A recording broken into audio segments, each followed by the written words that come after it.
Chapter 1559. Although Dong Xuanfu was puzzled by Chun Tian's behavior, he did not think too much about it and repeated what he had just said.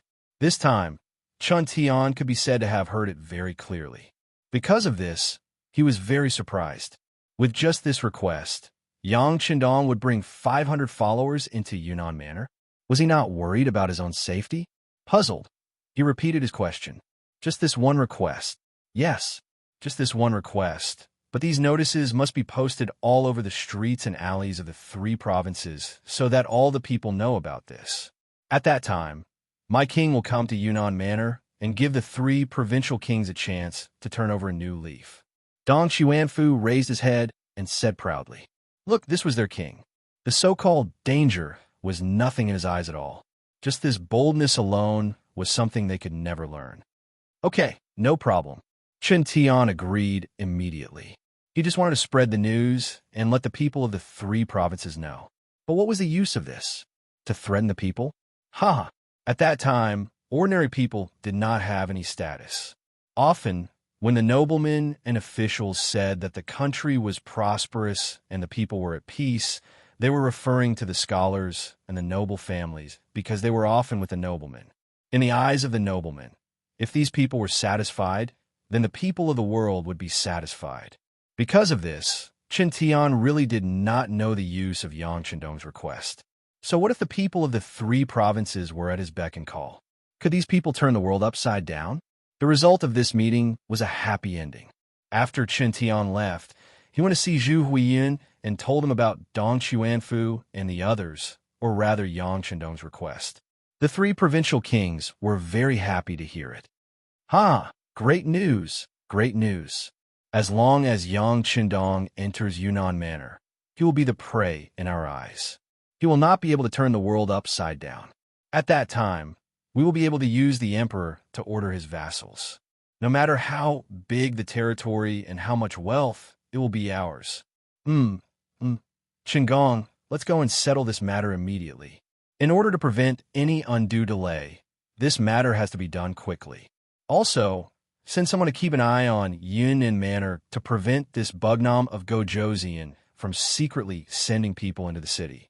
Yang Qindong's strength, although Zhu Hu didn't experience it too much, but looking at the opponents he dealt with, he knew that this person was very powerful.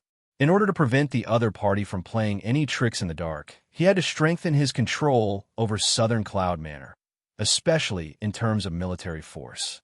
As for public opinion, Zhu Huichen really didn't care. As long as he had money, food, and soldiers, ordinary people would have to look up to him. After getting a positive answer, Chun Tian went to work with a face full of joy. Once Zhu Huichen really became a great emperor, he would have the power to meddle with Yang Xie. His status would inevitably rise, and some of his ambitions would be realized. It was very likely that he would be remembered in history. No one cared about public opinion, but only Yang Qindong was very clear about the importance of public opinion. Yang Qindong had some headaches about Yunnan, Guizhou, and Guangxi. These were the ancestral lands of the Han people. It was impossible to deal with them like dealing with other forces. After taking over these places, he couldn't forcibly move them out. That would be criticized behind his back. Yang Qindong didn't care about what they said about the foreign races, but for the Han people, their position was naturally different. If possible, of course, he would want to solve the problem here in a peaceful way. Thus, Zhu Huichen came up with this move. Although it seemed that this place was abnormally dangerous, but wasn't an opportunity for him. If he did it well, he could righteously take over the 3 provinces, and the people here wouldn't have any resistance. In this way, the big problem would be solved. Since that was the case, why would he not agree? As for what kind of danger would there be in Yunnan Manor, Yang Qindong, who had Datsong, really didn't care too much. If they wanted to deal with him, those people had to have the ability to do so. Of course, because of Datsong, Yang Qindong was full of confidence, but others didn't know. After learning the details of Yang Qindong's telegram to Dong Xuanfu, Yang Xie was in an uproar.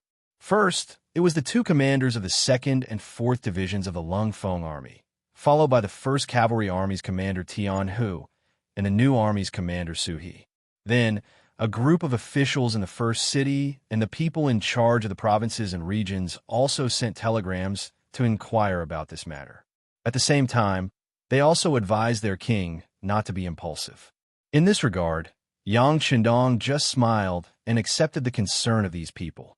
Then, he did something that made everyone exclaim. A personally written telegram was sent to Qiqian City, establishing his eldest son, Yang Bo, as the prince and establishing his identity as the legitimate heir.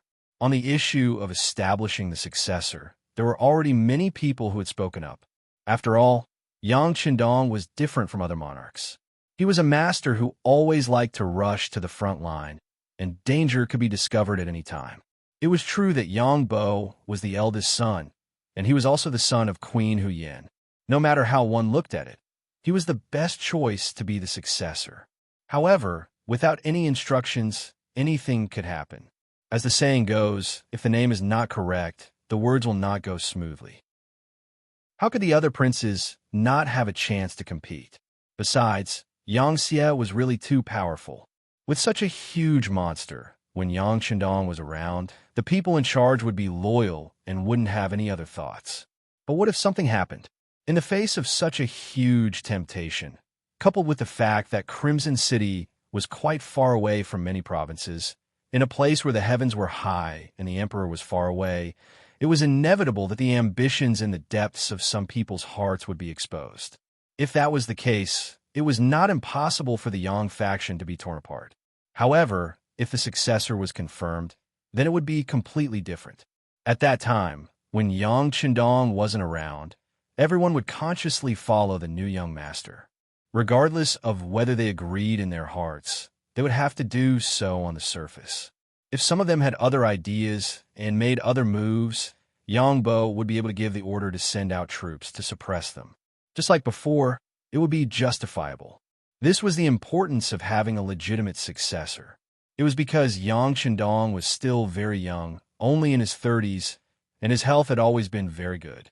In addition, he had the protection of the world's most elite forces, the Black Cavalry.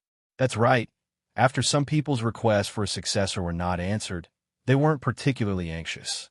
And now, Yang Qindong had taken the initiative to write down the document for Yang Bo's succession, and it did indeed let some people put down the worries in their hearts. However, when they thought about Yang Qindong's actions, they couldn't help but worry for the old master. Whether it was Yang Xie or the five-star army, it was all because of Yang Qindong that they had everything they had now. If something were to happen to this founder, the huge Yang Xie was likely to be torn apart in an instant, just like the death of Genghis Khan in Mongolia. Even if Yang Bo could achieve temporary stability, if he wanted to continue expanding his territory, it would be impossible.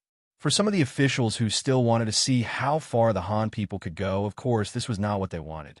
Thus, even though the succession document was sent out everywhere, there were still many officials who sent telegrams to Yang Qindong, asking him not to take the risk and enter Yunnan Manor.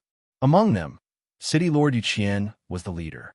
Yu Qian's feelings for the great Ming dynasty were unquestionable, but not many people knew that his loyalty wasn't to any dynasty, but to the Han people. Since Yang Qindong did better than the great Ming dynasty in this aspect, why wouldn't he fully support him? This could be seen from the fact that he called Yang Qindong king and had his son become an official. He also did his best to assist him. Yu Qian thought that even if he couldn't see the day when the Han people unified the world, his son and grandson had to see it and participate in it. But now, just as the hope was getting bigger and bigger, Yang Qindong wanted to take the initiative to take the risk. So how could he let it go? If Yang Qindong hadn't sent a telegram to Yang Wu and Deputy City Lord Wan Shaochun in Crimson City to keep an eye on Yu Qian, he probably would have already boarded a ship and rushed over. Even so, Yu Qian still sent 3 telegrams a day to express his determination and also warned Yang Qindong not to take the risk. The public opinion could be fought for in the future, but he couldn't take the risk and regret it for the rest of his life. Imperial Palace of Crimson City.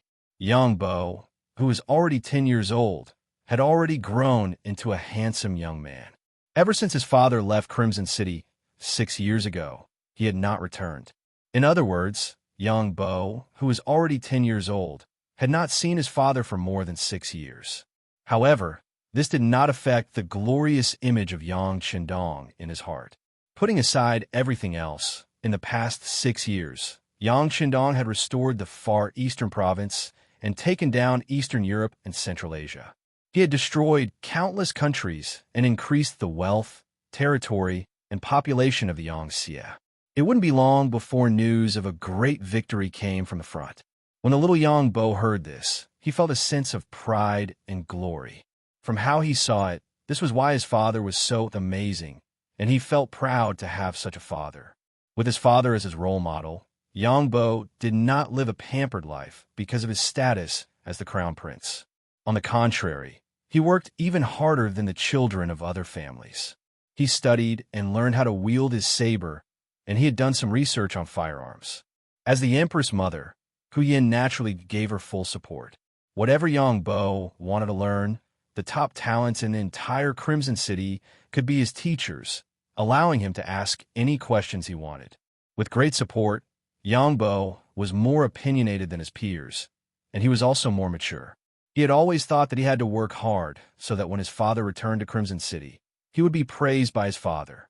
He wanted to enjoy the fatherly love and praise that only children could enjoy. Chapter 1560. But now, a document had spread to every province in Yangtze. He had become a prince and the first in line to inherit the throne. After knowing what this meant from his teacher, Yang Qindong was not only unhappy, but he personally wrote a telegram and sent it to Yang Qindong. The meaning was not complicated. As a son, he missed his father. He wanted to see his father and enjoy the joy that Yang Qindong brought him when he touched his little head. As a son, he didn't want his father to take risks, because his father was his everything.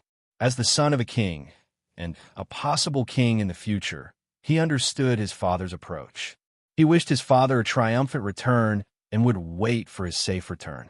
But if things did not work out, he would take the initiative to start everything and fulfill Yang Qindong's wish to let the Han people stand at the top of the world. This telegram was respectfully sent to Yang Qindong by Beta Persei. After reading the contents of the telegram, Yang Qindong had mixed feelings. He sighed in his heart. His son had finally grown up. She couldn't help but murmur in her heart, "Boer, don't worry. Your father won't be in trouble so easily.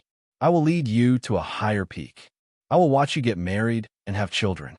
I will watch the day you rule this world." Order, prepare to set off for Yunnan Manor.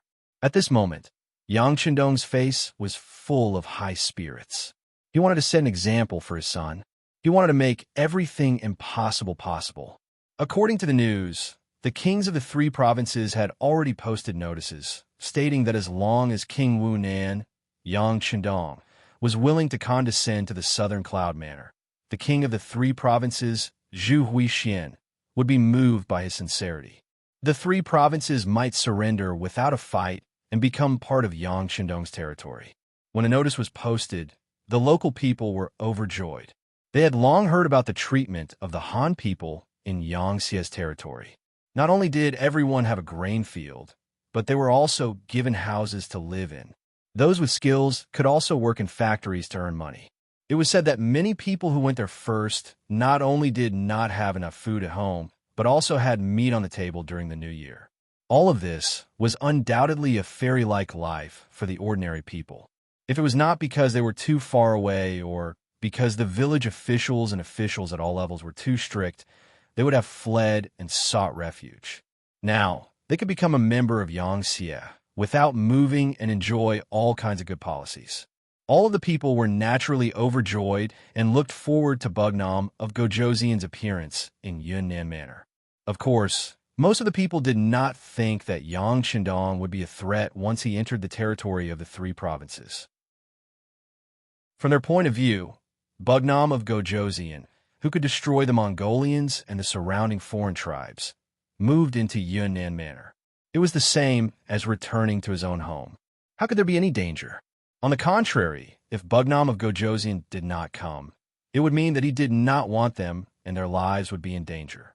In order to survive, they had to work hard to become the 3 provinces' army and fight against the 5-star army on the battlefield. It had to be said that Zhu Huiyu had the upper hand in public opinion this time. He was now using public opinion to threaten Yang Qindong and force him to take the risk to come to Yunnan Manor. Yang Qindong, who knew everything, could not think of a way to solve the problem, so he decided to take the risk this time. Naturally, this risk was very dangerous in the eyes of others, but in Yang Qindong's eyes, it was not a big deal. If he was forced into a corner, he could use the big warehouse. But before he was at the end of his rope, it was better not to expose his bottom line. He would not forget that from all kinds of clues, there was a pair of eyes staring at him in the dark. And before he found the traitor, it was best not to use his trump card. This was equivalent to an additional insurance. If he did not want to use the big warehouse, the 500 people who came this time must be carefully selected. Of course, Yang Er volunteered himself and insisted on following him. Next was the 2,000 Black Cavalry, the Lung Brothers, and the self-proclaimed elite warriors of the world's first cavalry army. However, there were only 500 people to follow. Even if the Black Cavalry had 2,000 people, how could there be anyone else's turn? Out of 2,000 people, only 500 could be brought. With a ratio of 4-to-1, all the Black Cavalry wanted to join. In their hearts, it was all thanks to Yang Qindong that they could have a good life and social status now. Now that their master needed them, of course, they would not shirk their responsibility. Yang Qindong handed this difficult matter to Beta Persei to handle. He believed that this Yang family servant would do his best to protect his safety. If that was the case, who would he bring along? He must be more nervous than himself. Beta Persei also lived up to Yang Qindong's expectations. After getting the power to choose the soldiers, he called for 2,000 Black Cavalry and held an internal martial arts competition in a small area. The first 500 people could follow. As for the others, if they did not seize the opportunity, then sorry, they could only stay here quietly. In the afternoon, 500 of the most elite Black Cavalry were selected. Beta Persei immediately transferred a batch of firearms to them. Then, under the worried eyes of the 5-star army generals, they went straight from Beijing Prefecture to Yunnan Prefecture under the banner of Bugnam of Gojoseon. After Yang Qindong arrived at Beijing Prefecture, Wang Zhanjiang, one of the 3 provincial generals outside the city, retreated with his army. He came on this trip full of confidence. The army of 150,000 looked like they were bound to invade the entire Vietnamese province. In Wang Zhanjiang's mind, he suddenly appeared in Vietnamese province and had the advantage of military strength. Even if he could not conquer the entire Vietnamese province, he could at least occupy half of it. However, he did not expect that Beijing Prefecture alone would be able to stop him here. With the cooperation of the 1st Division of the Cold Front Division, he did not gain the slightest advantage no matter how hard he tried. He also did not see any hope of attacking the city. Therefore, when Yang Qindong appeared with the main army, he turned around and fled. Wang Zhanjiang's luck was very bad. When he led his troops back to Lang's Sun, he was heavily injured by Cheng Hu of the 1st Division of the Cold Front Division, causing him to flee like a stray dog. On the way back, in order to make himself look less miserable, he even ordered his Kiliarchs to capture many able-bodied men from nearby villages to supplement the army. However, what he did not know was that among the able-bodied men he captured, 2,000 of them were from the 1st Division of the Cold Front Division. One by one, they disguised themselves as ordinary people and were scattered all over the place. Then, they were caught and found by the 3 provinces' army and brought back to the Southern Cloud Mansion in a grand manner. Although these 2,000 men were scattered among the various armies, they were already prepared. As long as Cheng Hu, as the commander, gave the order, they would immediately gather and do more things. The existence of these people was also one of the trump cards that Yang Qindong dared to enter Yunnan Prefecture. Since both sides had reached a temporary truce agreement, Yang Qindong had already set off for Yunnan Prefecture with 500 Black Cavalry. Naturally, they did not encounter any obstacles along the way. Moreover, the armies and officials of the 3 provincial kings would come out to greet them as a sign of friendship. This allowed Yang Qindong and his troops to get closer and closer to Yunnan Prefecture. In Yunnan Prefecture, at this moment, Zhu Huichuan's face was flushed and he was extremely excited. Previously, when he heard Mo Gui's suggestion, he did not think it was feasible. At least, if he was Yang Qindong, he would never take the risk to come to Yunnan Prefecture. Since he had a good chance of winning, why would he take the risk? However, Yang Qindong actually agreed and even appointed his eldest son, Yang Bo, as the prince. This meant that he was ready to break the hatchet and sink the boat.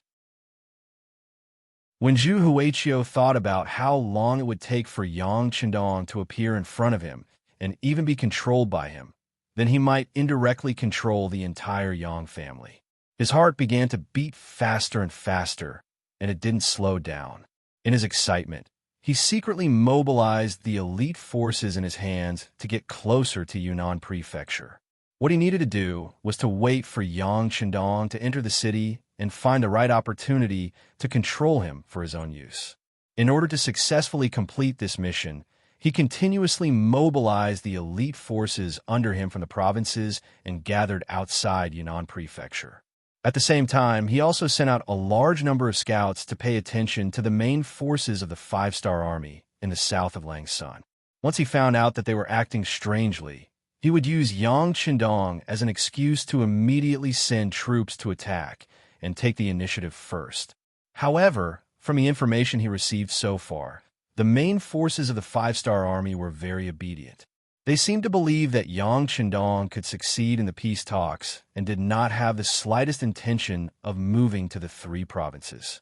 This made Zhu Huichun feel relieved, but at the same time, he cursed the stupidity of the five-star army in his heart.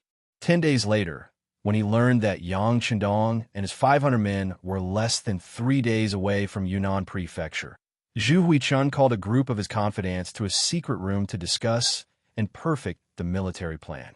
Other than his number one think tank, Chun Tian, there were 4 of his generals present. They were General Meng Nung, General Wu Yingtu, General Zhang Jiang, and General Kai Wenjiu. Over the years, Zhu Huichun had been constantly developing and expanding his strength and had gathered a group of capable people. For example, these 4 generals were one of them. There was also General Luo Guan who guarded Yunnan, General Jiang Wuqing who guarded Guangxi, and General Baikuan who guarded Guangxi. In the secret room, the 6 of them met, and Zhu Huichun took the lead to announce the final plan, which was how to capture Yang Qindong alive and not kill him. Of course, if Yang Qindong died, Yang Xie would fall into chaos. However, for the sake of benefits, Zhu Huichun did not want to see a chaotic Yang Xie. What he wanted was to use them for his own purposes. Even if he could not take over all of Yang Xie's territory, if he could take over a third of it, it would be a land that was much larger than the Great Ming Dynasty. Chapter 1561. Unless absolutely necessary, don't kill him. In the secret chamber, Zhu Huihua made the final decision. The other 5 people nodded one after another. After each of them described the situation on their side, Chun Tian finally said, "Your Majesty, there are 2 more things to report to you." "Speak." Seeing that Chun Tian was so formal, Zhu Huihua's attitude was also extremely serious. "Your Majesty, our people have noticed that the Sheeping King's Mu family has been very active recently. I'm afraid that they will become one of the uncertain factors." Chun Tian reported the discovery of the Mu family as a big matter. The other party had been operating in Yunnan for many years. Their influence were spread far and wide. It was not something that could be wiped out in a few years. If they jumped out to cause trouble at the crucial time, it would cause problems. Zhu Huihua frowned first, then quickly relaxed and said, "It's fine. They will not cooperate with Yang Qindong. They would rather this person die here. We just need to keep an eye on them." This was not wrong at all. Yang Qindong was Zhu Huihua's enemy, so how could he not be the enemy of the Southern Ming Empire? The Mu family had been indebted to the Great Ming Empire for generations. If there was a chance to eliminate Yang Qindong, the biggest threat to the Great Ming Empire, they would not let it go easily. Therefore, most of the people from the Mu family came to kill Yang Qindong, and it was impossible for them to save people. Since Zhu Huihua said that he knew about this matter, Chun Tian did not say anything more. Both sides made the final arrangements regarding Yang Chendong's arrival. If they could not capture Yang Chendong alive, then they could only kill him. No matter what, this time, they would not allow Yang Chendong to leave Yunnan Manor alive. The news that Yang Chendong was coming to Yunnan Manor to negotiate with Zhu Huihua and peacefully take over Yun, Guang, and Gue provinces had long been spread among the people. In order to witness this great moment, all the Han people in Yunnan Manor were looking forward to it. Even the people in the surrounding towns were waiting for good news. To them, there was no better news than being able to survive a calamity without going through a war. After all, the people who would suffer the most in the chaos of war would be the people. 3 days later, outside the southern city gate of Yunnan Manor, Chen Tianzheng led a group of people to welcome the arrival of Yang Chendong's team. Zhu Huichan did not appear. Instead, he used the excuse that he was not feeling well to hide. This was what he had to be careful about. Mo Gue also reminded him that Yang Chendong was a very powerful person. He didn't act according to common sense. Don't get kidnapped as soon as you see him. If that happened, you would suffer a double loss. Regarding this, Zhu Huilu deeply agreed. In order to prevent Yang Chendong from having the opportunity to deal with or capture him alive, before the situation was under control, he would not meet with Yang Chendong. This time, he only sent Chen Tian as his representative. Yang Chendong's team came from afar. They were all dressed in black armor and black horses. Everyone in the black cavalry had a saber at their waist and a firearm on their back. When the 500 people lined up neatly, they gave off the feeling of a magnificent army.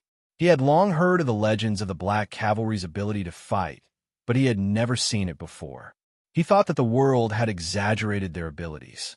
But when they faced each other, Chen Tian felt a strong, murderous aura rushing towards him. At this moment, his expression changed greatly.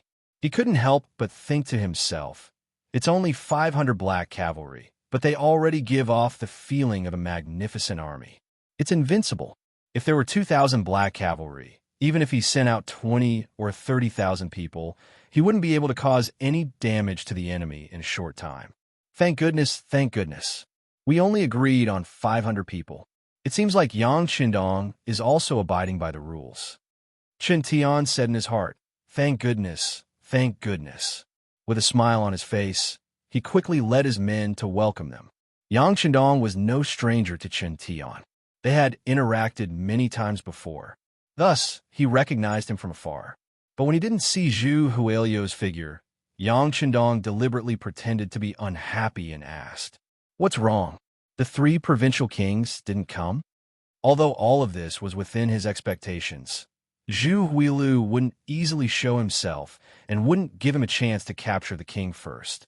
However, he still had to show his anger. Seeing Yang Chendong's sullen face, Chen Tian didn't know why, but his heart couldn't help but beat faster. He hurriedly bowed and said, I'm really sorry. My king has been having a stomachache since last night. He hasn't recovered yet, so I can only come to welcome him. But please don't worry, Bugnam of Gojoseon. Once my king recovers, he will immediately come to see you. With an apologetic look, when Yang Chendong looked at him, Chen Tian couldn't help but avoid his eyes. After all, he was lying, so he was somewhat lacking in confidence. How could Yang Chendong not know that Chen Tian wasn't telling the truth? However, if he turned around and left because of this, it would be making a mountain out of a molehill. Moreover, he originally planned to enter Yunnan Manor. Otherwise, he wouldn't be able to carry out his plans one by one. All right, then please send my regards to the health of the 3 provincial kings. This king hopes to see him as soon as possible so that we can discuss the matters of the 3 provinces as soon as possible. Yes, Bugnam of Gojoseon's intentions. This official will definitely pass on your message to my king. Then can we enter the city now? There are many people in the city waiting to see Bugnam of Gojoseon. Seeing that the matter was over, Chen Tian hurriedly changed the topic. Oh, hearing that the people were lining the streets to welcome him, Yang Chendong's face lit up with joy. That's right, this king is really happy that the people are so fond of him. I'll have to trouble Lord Shan to lead the way. You're too kind. This is what I should do. Bugnam of Gojoseon, please. Chun Tian chuckled. After bowing and making an inviting gesture, he immediately turned around and walked in front. When he turned around, he intentionally looked at the armored general who was following beside him. This person was Wang Zhanjiang. On the surface, he was in charge of the safety of Yang Chendong's group. However, in reality, he was observing if there was a suitable opportunity to make a move. When Chen Tian was welcoming Yang Chendong, he was observing from the side. However, the result disappointed him. From a performance of the 500 Black Cavalry, Yang Chendong was tightly protected in the middle. If he had to make a move forcefully, not only would he not be able to gain any advantage, he might even let the other party escape in the chaos. This would greatly disappoint the king's expectations. Without even a 20% chance of success, Wang Zhanjiang naturally wouldn't make a move so easily. He decided to wait for Yang Chendong to enter the city before making a move. No matter what, it was easier to enter the city than to leave. At that time, the initiative would be in his hands. He inconspicuously shook his head, telling Chun Tian that the opportunity wasn't ripe yet. Chun Tian nodded his head discreetly, indicating that he understood. Then, he strode into the southern Cloud Manor. The two sides of the streets in the city were already filled with Han commoners who came to watch the show. In the past, they had only heard of how powerful Bugnam of Gojoseon was. There were even rumors that he had 3 heads and 6 arms. However, no one had actually seen what he looked like. Now that there was a chance to see his true appearance, who would be willing to let go of such an opportunity? Regarding the commoners in the city who were surrounding the two sides of the street, Zhu Huiyun and his subordinates discussed and didn't disperse them. After all, the commoners were the most insignificant existence to them. They didn't care about the so-called true public opinion. If they wanted to watch, then they could come and watch. This way, Yang Chendong would lower his guard. After all, with so many commoners watching, the other party would definitely think that they were sincere in negotiating. This would be beneficial to them. However, Zhu Huiyun didn't even think about it. He didn't even dare to go out of the city to welcome them. This already proved that he lacked confidence. How could Yang Chendong easily believe him? However, he was happy to see the commoners of the 3 provinces because he had already prepared gifts for these commoners. Yang Chendong entered the city. In front of him was Chun Tian and his men. They were responsible for opening the way and ensuring the safety along the way. Every 2 steps, there was a soldier from the 3 provinces guarding the place. They looked as if they were facing a great enemy. However, they weren't targeting the 5-star army, but the people from Sheeping King's Mu family. They were afraid that their appearance would disrupt their king's plan. Yang Chendong entering the city was equivalent to entering Zhu Huiyun's pot. How he wanted to see it all depended on his mood. However, if Yang Chendong died here at this time, it wouldn't meet the conditions for him to maximize his benefits. Therefore, they could only guard against the Mu family's army. It was reasonable for the soldiers on the street to be so nervous. Although Chen Tian was walking in front, his attention was always on the people behind him. When he saw Yang Chendong entering the city under the protection of 500 Black Cavalry, he breathed a long sigh of relief.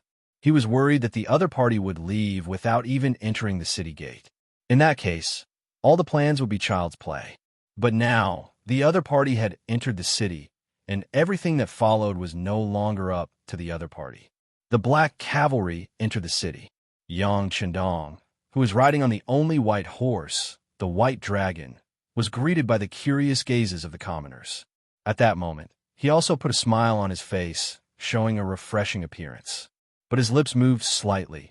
Beta Persei, you can move now. Come on, it's time to distribute the flyers. In the future, everyone will be a family. After joining the Yangxie, all Han people must first apply for an identity certificate. Then, with the identity certificate, each person can receive 20 mu of fertile land. Not only that, with the proof of Han nationality, whether it's farming, business, or other things, you could be exempted from 30% of the tax. If you're willing to go to other provinces under the Yangxie, you can get more fertile land, ranging from 50 mu to 100 mu. Chapter 1562. Come, everyone take a look. With your identity as a Han citizen, you can buy rice, grain, and oil at a 20% discount in Yangtze's territory in the future. Shouts and cries rang out one after another. The black cavalry, who were already prepared, took out the printed flyers and handed them to the commoners on the streets. In an instant, many of the commoners had such leaflets in their hands. Although some of them were illiterate, they could understand the language. When they heard the descriptions from the Black Knight Dragon Guards, their eyes were already dazzled. They looked at the leaflet in their hands and carefully put it away. They decided to go back and find someone who could read to listen to what was written on it. The Black Cavalry Dragon Guard's actions were truly beyond Qin Tian and the others' expectations. Wang Zhanjiang's eyes widened as he leaned closer to Qin Tian and whispered, "Lord Chun, do you need us to go and stop these people?" How could Qin Tian not know that Yang Qindong was trying to win the hearts of the people? However, a little impatience would spoil a great plan. There's so many people on the streets. If they were to make a move, the consequences would be unpredictable. If Yang Qindong were to escape in the chaos, then the loss would outweigh the gain. Qin Tian, who did not dare to take the risk, could only grit his teeth and say, "Let them distribute. As long as something happens to Bugnam of Gojoseon, these flyers will naturally be useless. It's fine." Just like that, without anyone stopping them, the 500 Black Cavalry's bulging chests quickly deflated. The 100,000 flyers were all distributed. Yang Qindong smiled with satisfaction. He believed that after these policies were made known to the people, there would be a huge change in the hearts of the people in the three provinces. This would be very helpful in promoting the subsequent takeover of this place. It could be said that the first thing he did after entering the city was successfully completed. Finally, after passing through the long street, under the guidance of Qin Tian and the others, they finally arrived at a relatively independent courtyard with 4 entrances. Apart from a courtyard, there were no other buildings in the area. It was very quiet. Along the way, no one came out to cause trouble. The Mu family members who originally wanted to jump out also restrained their impulse to make a move. Perhaps they also knew that under the protection of a large number of soldiers from the 3 provinces, Yang Qindong also had the extremely elite 500 Black Cavalry by his side to protect him. In addition, there were so many people on this street. Forcefully making a move would not gain the slightest advantage. Bugnam of Gojoseon, this is the resting place that my king has prepared for you. Since there are too many of you, the 3-section courtyard nearby will also be given to you. Are you satisfied with that? Qin Tian asked with a smile. From his expression, there was not a trace of hostility. Not bad, I'm satisfied. Yang Qindong smiled and nodded. Beta Persei, who was standing at the side, shouted, "Dao Xiao but Dao Jiang, lead the team in to investigate." Immediately, the 200 Black Cavalry dismounted and entered. After about a quarter of an hour, the 2 captains walked out and nodded at Beta Persei. Qin Tian was not surprised to see the Black Cavalry being so careful. He would not hide anyone in this courtyard. He did not think that such a lowly method would be able to take down Yang Qindong. Of course, it was not that he did not do anything. He also believed that Yang Qindong would be able to see through it, but there was nothing he could do. Bugnam of Gojoseon, you must be tired after such a long journey. Why don't you take a rest first? After that, someone will send food and drinks. Everything will wait for my king to recover before starting the peace talks immediately. Is that okay?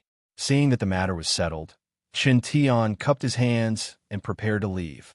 Thank you for your trouble, Master Chen. I won't see you out. Yang Qindong still had a smile on his face. I wouldn't dare. Goodbye. After Qin Tian said this, he turned to General Wang Zhanjiang and said, "Leave 1,000 soldiers outside the courtyard. They must ensure the safety of Bugnam of Gojoseon. Without orders, no one is allowed to approach this place. Otherwise, they will be killed without mercy."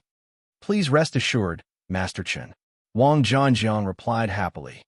When Yang Qindong heard this, the smile on his face grew wider. This was clearly an act for him. On the surface, it was to protect them, but in reality, it was just to monitor them. After saying this, Qin Tian turned to look at Yang Qindong and said with a smile, This humble official will take his leave. Well said, well said. By the way, I will have to trouble you to send Dong Chuanfu and the others out of the city. Since I am here, there is no need for him to stay here. Yang Qindong made a timely request. Compared to Yang Qindong's importance, Dong Chuanfu was not even worth a fart. Qin Tian did not want to go against Yang Qindong over such a small matter, so he immediately nodded and agreed. After Qin Tian left, Yang Qindong also entered the courtyard. Then he saw Beta Persei saying with an indignant expression, "Young master, this humble one just took a look. There are 2 courtyards and a total of 6 doors. 2 of them are front doors, 2 back doors, and 2 side doors. This is really not easy to defend. Why didn't the other party find us a large courtyard with 5 courtyards? Why do they have to put together 2 courtyards? This is clearly to create a loophole in our defense." Looking at Beta Persei's angry expression, Yang Qindong waved his hand and said, "Just take care of the main courtyard. As for the rest, we will wait and see." This king didn't think it through. Zhu Huitong knew that he was too agitated and didn't think carefully enough. Then, according to Qin Gongong, what should we do? Qin Tian was already prepared for this. When faced with this question, he almost immediately answered, "Your Majesty, Yang Qindong has just arrived, so he will definitely be on high alert. It's not appropriate to attack blindly. However, we can give it a try. For example," Qin Tian muttered into Zhu Huitong's ear. Zhu Huitong nodded continuously as he listened, his face glowing with excitement. In the courtyard, Yang Qindong sat in the main hall, reading a biography in his hand. This was the only copy that one of his subordinates found. It recorded some of the experiences and descriptions of the mountains and rivers written by a person named Wang Pu after his travels. There were many records about the 3 provinces. In the future, this place would become one of his territories. Of course, Yang Qindong had to know more about it. When Beta Persei finished arranging everything and entered the main hall, he secretly admired Yang Qindong in his heart when he saw him sitting there quietly reading a book. At this time, his young master was still calm. It was no wonder that he could conquer such a huge country. Seeing that Yang Qindong was reading, Beta Persei turned to leave. However, Yang Qindong spoke at this time. Beta Persei emptied the row of rooms in the backyard. "Someone will send something later. Just leave it there." "Something? What is it?" Beta Persei asked in confusion. He didn't receive any notice. This was Yunnan Manor, not Yang Xie's territory. How could someone send something here? Yang Qindong suddenly raised his head and looked at Beta Persei. That gaze made Beta Persei's heart tighten.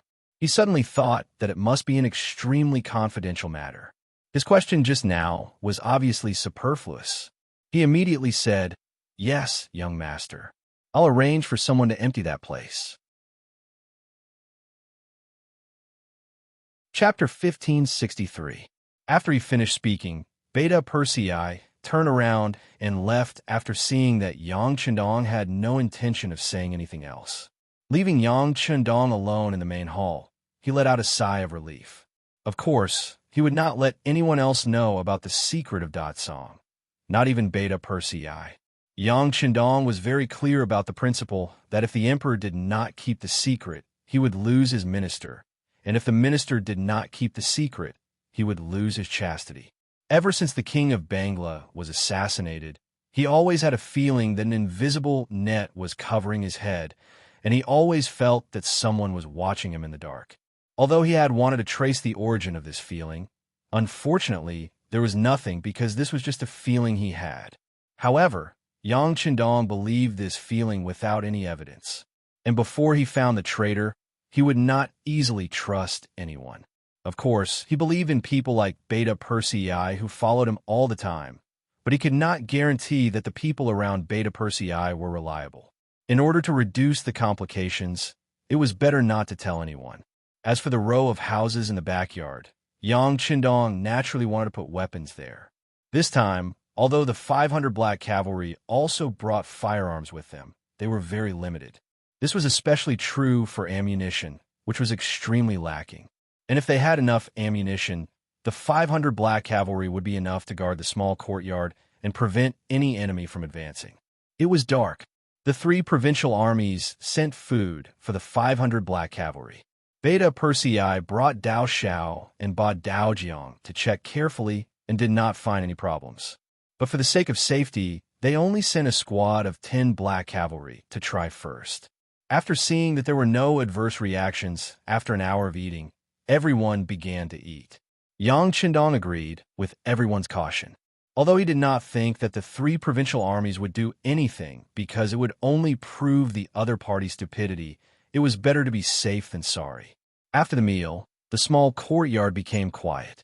A total of 500 black cavalry, a total of 200 people were arranged to be on night watch.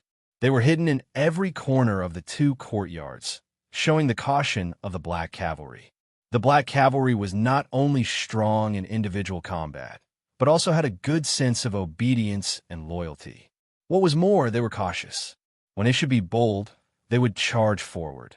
When they should be careful, they would be extremely cautious like an embroidered woman. It was late at night. The figure of the night watchman walked past the street outside the door and sounded the third night watch. Not long after the night watchman walked past the street, hundreds of black shadows suddenly appeared from everywhere and began to gather outside the street. These black-clothed people were extremely familiar with the terrain of this street. They avoided the sentries of the three provincial armies one after another and arrived outside the small courtyard. Then they gathered into a flood. From afar, there were about 150 people. Their footsteps were light, their movements nimble, their landing silent, and there was no wind when they moved. They were undoubtedly experts. As soon as they appeared outside the small courtyard, their footsteps did not stop for too long. Instead, they jumped over the wall and stood guard. They appeared to be in good order. Soon, the back door of the three courtyard was open from the inside. A group of black-clothed people entered in a single file and quickly charged towards the four courtyard on the other side. Attack! Just as these black shadows did not encounter any obstacles along the way and arrived at the side door of the four courtyard, a loud roar suddenly sounded. Then, there was the sound of flames spewing out. Bullets flew out and covered the bodies of those black-clothed people. The black-clothed people were completely unprepared for this sudden attack. Just this attack alone caused at least 100 corpses to fall. Less than a third of the black-clothed people retreated in panic. However, since they were already here, how could they possibly let them retreat? Unknowingly, a row of black knights and dragon guards had appeared behind them. They had 2 light machine guns, and the rest were Type 95. Just like that, they swept across the area. When the bullets landed among the shadows, there were screams after screams. Kill them all. Leave no one alive. Yang Qindong's voice sounded in the dark night.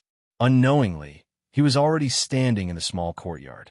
Beta Persei and Dao Xiao were standing on either side of him. The gunshots did not seem to have any intention of stopping. In less than a minute, the last 50 black-clothed people had all fallen into a pool of blood. From the beginning to the end, they did not even have a chance to draw their swords. They did not even see the shadows of their opponents before they were all turned into corpses. Young Master is amazing. Beta Persei and Dao Xiao looked at each other and sighed. Just an hour ago, Yang Qindong suddenly called them, including Ba Daojiang, and asked them to be prepared to face the enemy at any time. Sure enough, the enemy appeared. They were caught off guard and did not cause any losses to themselves. This was how Beta Persei and the others admired Yang Qindong. Yang Qindong was a human, not a god. Of course, he did not know if the enemy would appear or when they would appear. He only had an instinctive feeling that Zhu Hu 81 would not be idle on the first night. If things went wrong, he would launch a probing attack. That was why he called Beta Persei and the others to prepare. However, he took this opportunity to go to the empty house in the backyard. With his strength as a grandmaster, he did not attract anyone's attention. Then, the place was filled with all kinds of weapons and ammunition taken out from the warehouse. After everything was done, Yang Qindong could finally breathe a sigh of relief. With the existence of these firearms, anyone who wanted to cause trouble for him would only be courting death. The gunshots in the courtyard quickly attracted the attention of General Wang Zhanjiang, who was in charge of security outside the courtyard. He rushed into the courtyard with a large number of soldiers from the 3 provinces. At this time, the torches had been lit and shone on the corpses. "What's going on? What's going on?" Wang Zhanjiang, who rushed into the courtyard, instinctively pulled out his sword. This action immediately attracted the aim of no less than 5 black muzzles. This really scared him. He felt as if his whole body could not move at this moment. "Put down your guns." Beta Persei strode over and said loudly to the black cavalry. Then he looked at Wang Zhanjiang and said righteously, "General Wang, these people are all assassins. They wanted to harm Bugnam of Gojoseon, but we found them and killed them all. But I don't know how so many people appeared here. What are your people doing outside?" This, Wang Zhanjiang did not know how to answer. Chen Tian did not inform him of this probing operation because he did not want to complicate things.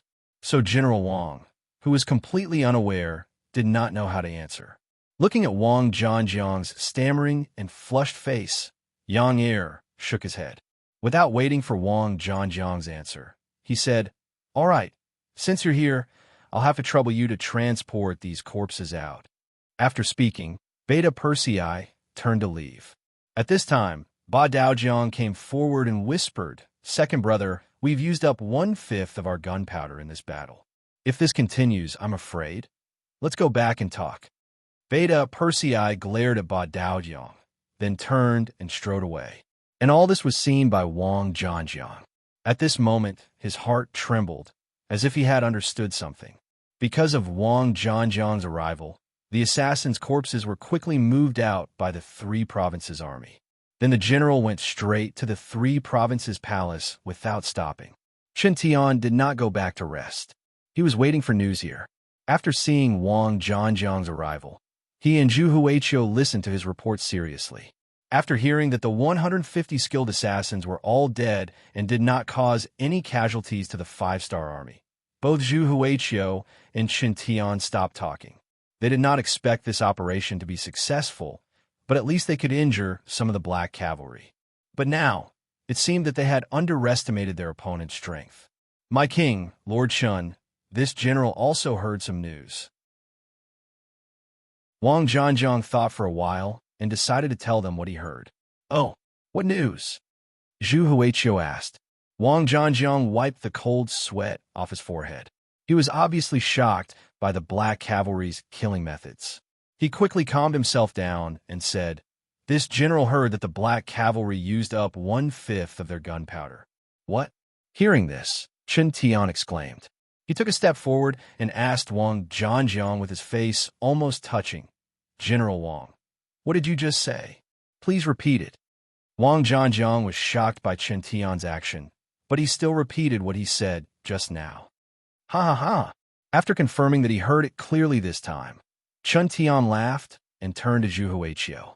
He clasped his hands and said, "Congratulations, my king. This time, we're 100% sure that we can take down Yang Qindong. Even if he's not alive, he is definitely dead." "Ha ha, not bad, not bad." Zhu Huiqiu seemed to have thought of something and nodded excitedly. The black cavalry was powerful, but they only relied on their powerful firearms. Without the support of gunpowder, what was the difference between these firearms and firewood? "Understood. Continue to probe. At the crucial moment, we can put on a show. As for Yang Qindong, we can just push all the blame to the Sheeping Palace." Through this test, Zhu Huichun had more confidence in his heart, and he immediately spoke of the next step of the plan. This also caused Chen Tian, who was standing at the side, to nod his head repeatedly. Then, he said, "Your Majesty is wise." That was an earth-shattering flattery. It was as if at this moment they could already see Yang Qindong being heavily surrounded and at the end of his rope. Chapter 1564. In the courtyard, Beta Persei reported to Yang Qindong, especially what Ba Daojiang said just now. Then he said with a puzzled look, "Young master, why do we have to inform the enemy that we don't have enough ammunition?" Yang Qindong smiled lightly when he heard this and said, "If we don't tell the enemy, How can they jump over the wall? Young master has too many things to do, so I won't waste too much time here. The sooner they make a move, the better. Beta Persei showed an expression of understanding after hearing this, but then he said with a sad face, "But young master, we really don't have much ammunition. Everyone is riding on war horses, and their equipment is already very heavy. We really can't bring too much gunpowder." "It's okay. The gunpowder has been sent over. It's in the row of houses in the backyard. It's enough for you to kill tens of thousands of people. Ha ha." Yang Qindong was in a very good mood at this moment. He had done what he needed to do now. He was just waiting for the other party to lose their patience and finally come knocking on his door. Then he could take advantage of the situation and launch the final counterattack. He believed that this would not take too long. Beta Persei had already disappeared by this time. Needless to say, he went to the backyard to check on the firearms and ammunition. When he saw the house that was thousands of square meters full of all kinds of weapons and ammunition, his mouth opened so wide that he could easily stuff an egg into it. After a while, Beta Persei couldn't help but say to himself, "Who sent this? How did it get here? Why didn't the black cavalry notice it at all? Fortunately, it's an ally. If it was an enemy, wouldn't it be too scary?" Beta Persei, who had enough ammunition, was naturally not afraid. Thinking back to the time when the 2,000 black cavalry had enough ammunition, even the 100,000 Baiming Liaodong iron cavalry could be dealt with. Although they only had 500 people now, it would not be a problem for them to eliminate tens of thousands of soldiers from the three provinces. How would Zhu Huili know about this? After a discussion with Chun Tian and Wang Zhanjiang, he only needed to wait for the next night to arrive. He would then make his move and exhaust the enemy's ammunition until an opportunity presented itself. He would then go straight for the middle of the army and capture Yang Qindong alive. Just as Yang Qindong thought, Zhu Huichun would not wait for too long. He wanted to catch Yang Qindong too much. He wanted to prove himself too much. He wanted to become a true king or even an emperor. The night passed, and the next morning, the black cavalry began to change shifts. Those on duty went to sleep, while the black cavalry who had enough sleep got up and took over the defense work. However, before his opponent arrived, Dong Xuanfu was the first to come. He stood respectfully outside the small courtyard, and after announcing his name, he stood there obediently and waited to be received. It wouldn't be an exaggeration to say that every day felt like a year. Every day, he and the other members of the diplomatic mission passed in fear. No one knew when the three provincial kings would be in a bad mood and suddenly surround them and kill them. Fortunately, no killing intent appeared, and they finally persevered until Yang Qindong arrived. Dong Xuanfu could be considered to have completed his mission, and before he left, he had to come and see the king. This was his duty as a subject. Yang Qindong slept well in the second half of the night, but Beta Persei was a little excited and had a pair of panda eyes. Ba Daojiang walked into the courtyard and reported that Dong Xuanfu had asked for an audience outside the door. After hearing this, Yang Qindong nodded and said, "Then let him in." After a while, Dong Xuanfu, who was dressed in a Chinese tunic suit, came in front of Yang Qindong. He then knelt down and greeted him, respectfully calling him Your Majesty and greeting him well. "Get up." Letting Dong Xuanfu kneel on the ground, Yang Qindong didn't stop him. He knew that these people who used to be officials in the Great Ming dynasty attached great importance to etiquette. If he dared not to let him kneel, he would inevitably be nagged and his ears would suffer. "How is it? Have you gained anything during this time?" With a slight smile on his face, Yang Qindong said with a pleasant expression, "Although these people have made inappropriate remarks, Yang Wu reported in the telegram that these people are still very honest and competent for the work in hand. It's just that their thinking is somewhat traditional. If it wasn't for the fact that he was upright, how could he have become a vice minister? How could Yang Qindong tolerate them until now?" Of course, Dong Xuanfu was found by Yu Qian. Needless to say, people who can be recognized by this person are not worried about their standing. When asked what he had learned, Dong Xuanfu, who had just stood up, sighed and said, "Your Majesty, this king of the three provinces is really too hateful. Ever since we came here, we have never seen him. Not only does he put on a high and mighty appearance, but he also frequently makes the soldiers guarding us make frightening movements. He is really hateful. It's also thanks to your majesty's wisdom that we can suppress him and make him obediently surrender to us.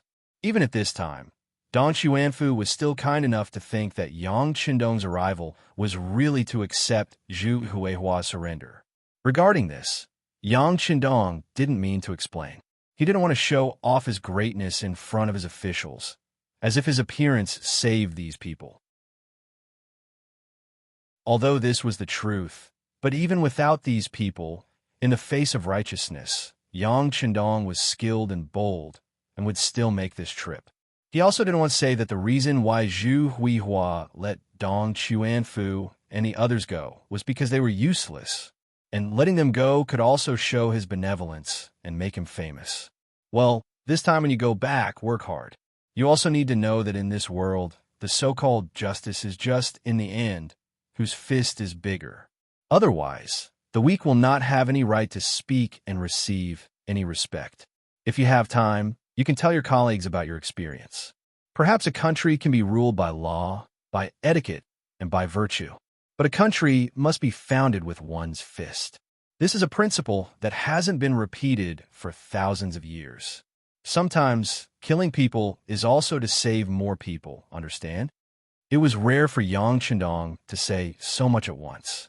Dong Xuanfu remembered it all in his heart and quickly bowed his head and said, "I will remember your majesty's teachings." Good, go back. Leave in the morning, there's no need to stay. After Yang Qindong gave Dong Xuanfu one last warning, he waved his hand, and Daojiang walked up and led him away. Yang Qindong slowly closed his eyes and thought about the current situation. There were only 3 reasons why Zhu Huihua didn't kill Dong Xuanfu and the others. First, it was disdain. After all, with a big fish like him around, everyone else could be ignored. Second, it was to confuse him and make him feel that the other party was really unwell, which was why they didn't come to negotiate. Then, if he was careless, it would be time for the other party to bare his fangs. Third, it was to make a name for himself. However, that was because he could kill him. If he couldn't do that, then the third reason was useless. Fine, Zhu Huihua, continue acting. Let's see if you can swallow me this time, or if I can become Sun Wukong and wreak havoc in Princess Ironfan's stomach and win in the end. The day passed uneventfully. Only in the morning did Qin Tian come over. Other than asking Yang Qindong how he slept last night, he also reported that Dong Xuanfu and the others had left the city. At the same time, he also said that their king Zhu Huihua's health had improved a little, but it would take a few more days for him to fully recover. He asked Yang Qindong to be understanding and wait patiently. Who didn't know how to act? Yang Qindong reprimanded Qin Tian in front of him, saying that the killers that appeared last night had a lot to do with the lack of protection from the 3 provinces. Then, he said that he was busy with official business and couldn't wait here for more than a few days. If Zhu Huichun still couldn't come to see him in 3 days at most, he would leave. At that time, he would bring the steel cavalry. Hearing Yang Qindong give a deadline of 3 days, Qin Tian was happy, but he pretended to be serious and said, "Yes, please rest assured, Bugnam of Gojoseon. In 3 days, my king's health should be able to hold on until he comes to see you. As for what happened last night, they have already investigated. It was done by Shiping Wang's Mu family. It should be the southern Ming court's intention." He also said that since the other side didn't succeed, they won't let it go. They might continue to attack, but he will tell the guards outside to strengthen their defenses. Is he trying to give me a heads up? Yang Qindong thought in his heart, but he didn't say anything. This was the game. There were all kinds of tricks, and there was nothing to object to. If Yang Qindong didn't need to do this to obtain the righteous cause and take control of the 3 provinces, he wouldn't have to go through so much trouble. However, the 3 provinces were Han territory, and there were Han people here. If he didn't want the people to suffer too much, it was inevitable that he had to play some tricks. Qin Tian left, but when he returned, he reported the information to Zhu Huiyan. The two discussed that they had to use up all the firearms and ammunition brought by the Black Cavalry in 3 nights. If they couldn't do it in 3 nights, they would turn hostile on the 4th day. In short, they couldn't let Yang Qindong escape. Even if they couldn't capture him alive, they had to kill him and leave behind corpse. Passively taking a beating wasn't Yang Qindong's personality. He was surrounded by Wang Zhangjiang's army in the small courtyard and couldn't get out, but he had a radio. He used the radio to broadcast what happened last night to the head of the security bureau, Yang San, who had arrived at Yunnan Manor earlier. Yes, this time, Yang San was also ordered to rush to Yunnan Manor. His main task was to investigate which traitor colluded with the 3 provinces' kings and sold out Yang Xie and the 5-star army. In the past few years, Yang San's activities were mostly in the Baiming area. Although Yang Xie didn't have the intention to use force there were too many young masters' relatives in the capital of Baiming. Not to mention others, Yang Qindong's brothers and sisters were all here. Chapter 1565. Ever since Yang Qindong had left Baiming's capital and headed south, his relatives in the capital had been treated like an otherworldly existence. Even though the Baiming emperor and a few important officials loathed them, they didn't dare to do anything. This situation was very strange and complicated. Yang Qindong wouldn't be at ease if he sent someone else. Therefore, he handed the matter of the southern Ming to Yang Lu and the matter of the northern Ming to Yang San. Over the years, Yang San had done a very good job. Under the watchful eyes of others, the Yang clan's relatives hadn't been attacked by any external forces. But at the beginning of this year, Yang Qindong's eldest sister, Yang Fei, had passed away due to illness at the age of 59. In that era, living to 60 was already considered a long life. This was something that no one could resist. But because Yang Qindong was busy and couldn't personally go due to special circumstances, he left everything to Yang San. He took care of it. As soon as the funeral was over, Yang San received a new order. Without stopping, he rushed to the 3 provinces and secretly entered the southern Cloud Manor. With the capabilities of the security bureau, he naturally had a special way to enter the city without being discovered by Zhu Huichun's spies. This order was passed down by Yang Qindong to Yang San, asking him to spread the news in the city. Last night, someone wanted to harm him and spread Qin Tian's words. Furthermore, he emphasized that he had to spread the news to the commoners and let them know that if anything happened to him here, the 5-star army would definitely be enraged and would flatten this place. At that time, the first ones to suffer would definitely be the commoners at the lowest level. This was why Yang Qindong was willing to be bait. How to guide the public opinion, how to make the public opinion work for him, how to use the public opinion to achieve his goals, and so on. As a person of the future, he was very clear about this. Don't underestimate the public opinion. If things were done well, it could hold up against hundreds of thousands of soldiers. After sending out the telegram, Yang San didn't disappoint. Not long after, rumors began to appear in Yunnan Manor, spreading to the restaurants and markets where people gathered. Some of the citizens had also heard about the gunshots that were heard in the city last night. At first, they didn't know what this meant, but after hearing those rumors, they suddenly realized that someone was trying to harm Bugnam of Gojoseon.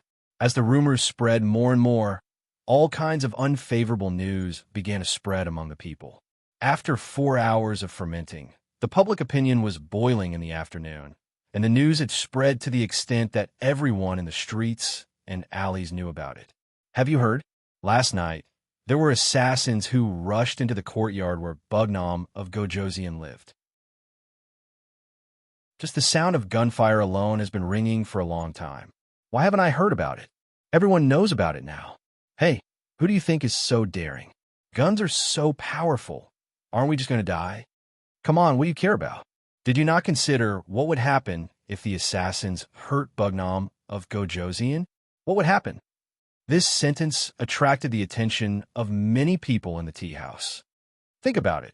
If something happened to Bugnam of Gojoseon in our Yunnan Manor, wouldn't his brave subordinates seek revenge? If that's the case, who will be the unlucky one in the end? After about a few breaths, someone seemed to have reacted. If something happened to Bugnam of Gojoseon in our place, I'm afraid that the five-star army will definitely trample our Yunnan manor to avenge their king. Then, won't we, the citizens, suffer? More than suffering, I'm afraid we won't be able to survive. What followed was the sound of people inhaling cold air. This probably won't happen.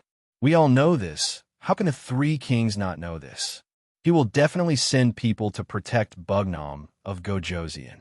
There were still people in the crowd who were hoping for a fluke and said, "Protect Bugnam of Gojoseon? I'm afraid you still don't know. Ever since Bugnam of Gojoseon came to our Yunnan manor yesterday, the three kings claimed to be sick and didn't come to see him. Who knows what he's thinking? Maybe those assassins were sent by the three kings." Silence, silence. How can you talk about these things? Maybe the three kings are really sick. Some people didn't agree with this point of view and took the initiative to explain for Zhu Huichan. Really sick? If that's the case, then it's good. I'm afraid that they have ulterior motives. Sigh, if that's the case, then what should we do? Then, why don't we go and protect Bugnam of Gojoseon or persuade him to leave? Anyway, he can't be hurt here. Who said no? I thought that the three kings were clear. After Bugnam of Gojoseon came, we, the citizens, would be at peace. Who would have thought that things would turn out like this? Sigh, isn't this going back on their word? Under the guidance of a few Yangtze's intelligence personnel, the public opinion began to develop in a direction that was favorable to Yang Chendong and unfavorable to Zhu Huichan. As more and more people discussed, the citizens in the tea house gathered around. Later, it was unknown who suggested it, but in the end, this was the result. First, everyone split up and went to the three kings' mansions to petition them. They asked the three kings to meet with Bugnam of Gojoseon to discuss the peace talks. Second, the rest of the people went to the courtyard where Bugnam of Gojoseon lived. Everyone was to protect him on their own. In short, before the matter was clarified, nothing could happen to Yang Chendong. Otherwise, they would be the ones in trouble. After the discussion came to a conclusion, the citizens in the tea house quickly dispersed. Everyone began to contact people for matters that concerned the life and death of their own family. No one would ignore it, and no one would be indifferent. The streets of Southern Cloud Manor became lively after this discussion was spread out. Many commoners began to gather. A portion of them headed straight for the three provincial princes' residences. A portion of them headed straight for the small courtyard where Yang Chendong lived with sticks and iron weapons. The appearance of one citizen naturally did not attract the attention of the three provinces' army. It was the same even if there were 10 or 100 of them. However, when a number of people increased to the point that there were thousands of them, even the army felt afraid. Is this a mass uprising? We learned that there were more than 5,000 citizens with all kinds of weapons coming in the direction of the courtyard. General Wang Zhanjiang, who was guarding there, was puzzled. He did not know why such a thing happened. Could it be that the citizens wanted to take Bugnam of Gojoseon's life? When this idea appeared, Wang Zhanjiang felt that it was an opportunity. If Yang Chendong died in the hands of the citizens, then it had nothing to do with him. He could also complete the task given by the king. Wouldn't it be the best of both worlds? At that moment, Wang Zhanjiang ordered the soldiers guarding outside not to put up much resistance. They only needed to put up a symbolic resistance to the commoners. If they really wanted to rush into the small courtyard, then they could do as they wished. Anyway, these citizens were spontaneous and not organized by him. If something really happened, it would have nothing to do with him. Without anyone stopping them, the citizens easily arrived outside the courtyard. Then, under Wang Zhanjiang's stupefied gaze, these people surrounded the 6 doors of the small courtyard and sat down on the ground. From the looks of it, it was clear that they were not going to leave. At this moment, Wang Zhanjiang could tell that these people were not here to cause trouble for Yang Chendong. They were clearly here to protect this person. When he thought that with the presence of these citizens, tonight's operation would not be able to proceed normally, cold sweat broke out on Wang Zhanjiang's forehead. Men, chase these citizens out. Quickly chase them away. When the soldiers of the 3 provinces who were originally standing around and watching heard the general shout, they all walked forward reluctantly. However, how could it be so easy for 1,000 soldiers to chase away 5,000 citizens. The outside of the courtyard was very lively. The commotion quickly attracted the attention of the black cavalry in the courtyard. Commander Dao Xiao, who was in charge of the day shift, immediately sent people out to understand the situation. After knowing the general cause of the matter, he reported it to Yang Qindong in the main courtyard, not knowing whether to laugh or cry. The citizens want to help us guard the courtyard. This is a good thing. This proves that the young master has the support of the citizens. The straightforward Beta Persei was elated when he heard this and bared his teeth. Yang Qindong, who had closed the book in his hand, also had a warm smile on his face. He could not help but sigh in his heart. This was the power of the citizens. Although they usually did not show their strength, when it came to their interests or even life and death, they would erupt with a powerful force. Wasn't the reason why the Great Ming Dynasty was destroyed in history because of the various uprisings of the citizens? First, the country was in chaos, and this gave the slaves an opportunity to take advantage of it. At this moment, he showed some interest. He wanted to see what these citizens would do. Outside the courtyard, the soldiers and the citizens were confronting each other. Because of the difference in numbers, the soldiers of the three provinces did not have any advantage. Although they all had standard swords in their hands, they did not dare to casually kill the citizens. What if they angered the citizens and caused a mutiny?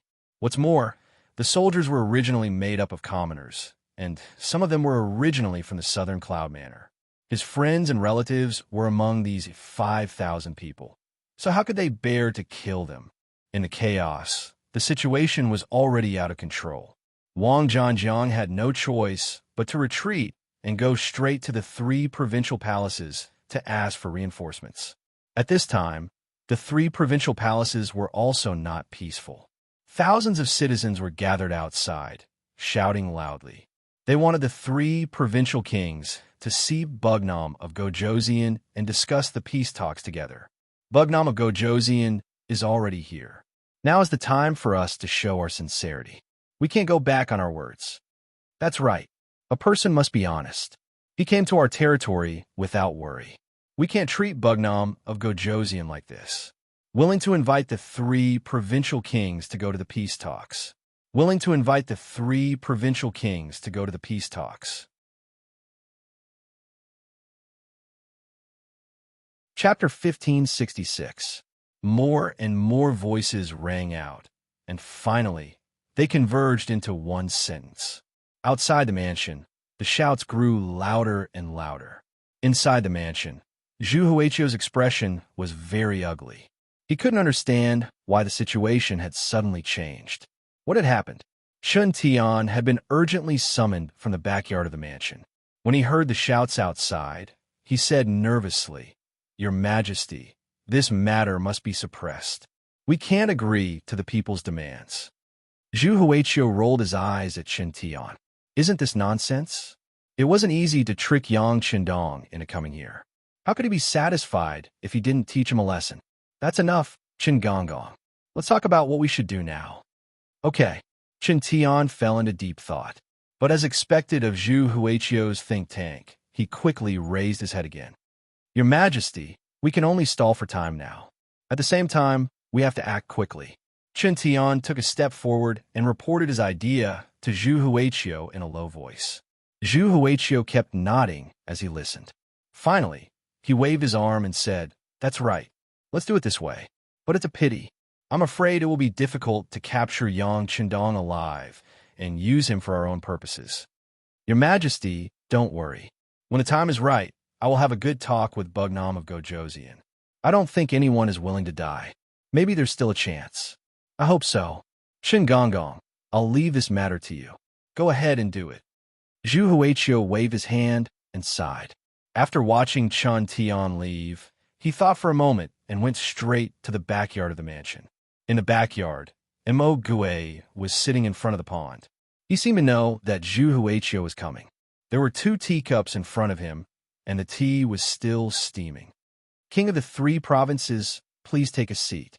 Mo Gue modestly invited Zhu Huichio to take a seat in front of him. Zhu Huiyun admired Mo Gue's calmness very much. His originally restless heart seemed to have calmed down at this moment. Mr. Imo, I'm actually here to ask for your advice. In your opinion, how do you think we should resolve the current situation? Mo Gue wasn't surprised by Zhu Huichun's answer. After a sigh, he said, Your Highness, as I said before, my master's intention is to wait for Yang Qindong to enter the courtyard before making a move. After all, there are only 500 people. As long as we do our best and don't fear losses, the victory will be ours. To deal with Yang Qindong, either you don't make a move, or you have to go all out. You can't have the slightest bit of wishful thinking, and you can't even try to probe him. Seeing that Mo Huiguan was about to go on, Zhu Huichun quickly interrupted him. Mr. Mo, let's not talk about what happened before. Let's talk about what to do next. I really didn't expect this bugnom of Gojoseon to know how to threaten the people's will. Now this prince has a headache. Haha, it doesn't matter. We just have to make a move later. I just don't know if your highness is ready to make a move now. Mo Gue said the word yes in his heart, but he didn't show it on his face. Of course we have to make a move. I've already discussed it with Mr. Chun. We'll do our best tonight. We have to take down Bugnom of Gojoseon, dead or alive. Zhu Huichun told Mo Gue about Chun Tian's idea. Good. Since your highness has made up your mind, don't worry about it. If anything happens, my master won't just stand by and watch. My master has prepared a backup plan. Yang Qindong must die. Mo Gue's face was full of murderous intent as he said this. This was the final mission his master gave him. If he didn't complete it well, his head would roll. In comparison, he certainly hoped that Yang Qindong would die, not him. When Zhu Huichun heard Mo Gue say that he had a backup plan, he felt good. This was the result he wanted. Now that he had achieved his goal, he nodded with satisfaction. Good. I'll have to trouble Mr. Mo. Of course, if you need my help in any way, just let me know. Haha. The change in public opinion made Zhu Huichun's 3-day attack turn into a 1-day attack. He was going to see the results tonight. For this, Wang Zhanjiang received a large number of reinforcements. A total of 4,000 soldiers rushed out of the courtyard. 5,000 soldiers fought against 5,000 civilians and chased away the stick-wielding civilians. When the commoners saw so many soldiers from the 3 provinces outside the small courtyard, their anxious hearts relaxed. With so many soldiers protecting Bugnom of Gojoseon, their safety shouldn't be a problem. They scattered in all directions. However, when Yang Qindong, who was in the courtyard, learned about the situation outside, his expression became much more dignified. He had a feeling that it was time for the dagger to be revealed. Beta Persei, take out all the weapons and ammunition of the Black Cavalry and equip them. Young master, are they going to make a move? Beta Persei asked cautiously. Maybe, maybe not, but it's not wrong to be prepared. Go do it. Yang Qindong waved his hand, then returned to his desk and began to draft a telegram. Once Zhu Huichun turned hostile, he would have to send the main force of the 5-star army to the 3 provinces. At that time, he would have the right to do so. This time, the other party didn't want to give him face. Presumably, once the news spread, the civilians would understand his decision to send troops, and there would be less resistance. It had to be said that for the safety of the 3 provinces, Yang Qindong did a lot and was willing to take this risk. This was completely in line with his goal of bringing the Han people to the top of the world. 5,000 against 500, this was the first dish that Zhu Huichun prepared for Yang Qindong. If things didn't go well, he would continue to deploy troops. Speaking of which, in Yunnan Prefecture, he had 50,000 troops stationed there. He didn't believe that he couldn't kill Yang Qindong with 100 times the force. In a courtyard 2 alleys away from Yang Qindong's courtyard, 200-strong warriors were sharpening their swords. If Zhu Huichun could see them, he would recognize that the leader was Mu Ong from the Mu family of the Sheeping King. Mu Ong, the nephew of the current Sheeping King, Mu Bin, was the bravest person in the younger generation of the Mu family. Even Mu Bin's eldest son, Mu Tsong, couldn't compare to him. It was because of his bravery that he was given the task of assassinating Yang Qindong. Yang Qindong's existence was a great threat to the great Ming dynasty's political power. It could be said that as long as this person didn't die, it was only a matter of time before he replaced the great Ming dynasty's political power. Because of this, after hearing that Yang Qindong had entered Yunnan Prefecture with only 500 black cavalry, Muong was immediately sent out. The purpose was to complete the task of assassinating Bugnam of Gojoseon. This was a risky move, but when Mu Bin, the king of Shiping, found Muong, he brought his 200 men of sacrifice to Yunnan Prefecture without saying a word and successfully went into hiding. As a member of the Mu family, they were very familiar with Yunnan Prefecture. These 200 men of sacrifice were deeply indebted to the Mu family, so they came with the intention of returning the favor. To put it bluntly, they didn't plan to return alive. The small courtyard was silent, showing the excellent quality of the men of sacrifice. In the corner, Mu Bin was talking in a low voice with the leader of the men of sacrifice. The general idea was that there was a new movement on Zhu Huiyun's side. It seemed that he was going to make a move on Bugnam of Gojoseon and Yang Qindong tonight. Well, keep an eye on them. It's fine if they succeed. If they don't succeed, it'll be our turn to attack. In short, Yang Qindong must die. Muang's face was unusually firm, holding the idea of success or death. The Mu family was indebted to the Zhu family and guarded Nanjiang for the great Ming dynasty. Everything changed because of the appearance of Yang Qindong. Now, not only did they lose their foundation in Yunnan, but they were also hiding in a small place like Kelisai, not daring to show their faces. Gradually, the name of the Mu family was forgotten by the world. This was something that Muong didn't want to face. Just when a Mu family was feeling helpless, they learned that Yang Qindong had entered Yunnan Prefecture to negotiate with Zhu Huiyun, the king of 3 provinces. They were like people who were groping in the dark, suddenly seeing the sun, suddenly giving birth to new hope. In other words, if Yang Qindong died, the Mu family had to live. Otherwise, they would die without a doubt. Once the king of 3 provinces was defeated by Yang Qindong, the Mu family would have no soil to live on. Even if they died, they would have no face to see their ancestors. For the sake of the entire Mu family, it was just sacrificing these 200 men of sacrifice and Muong. What was the big deal?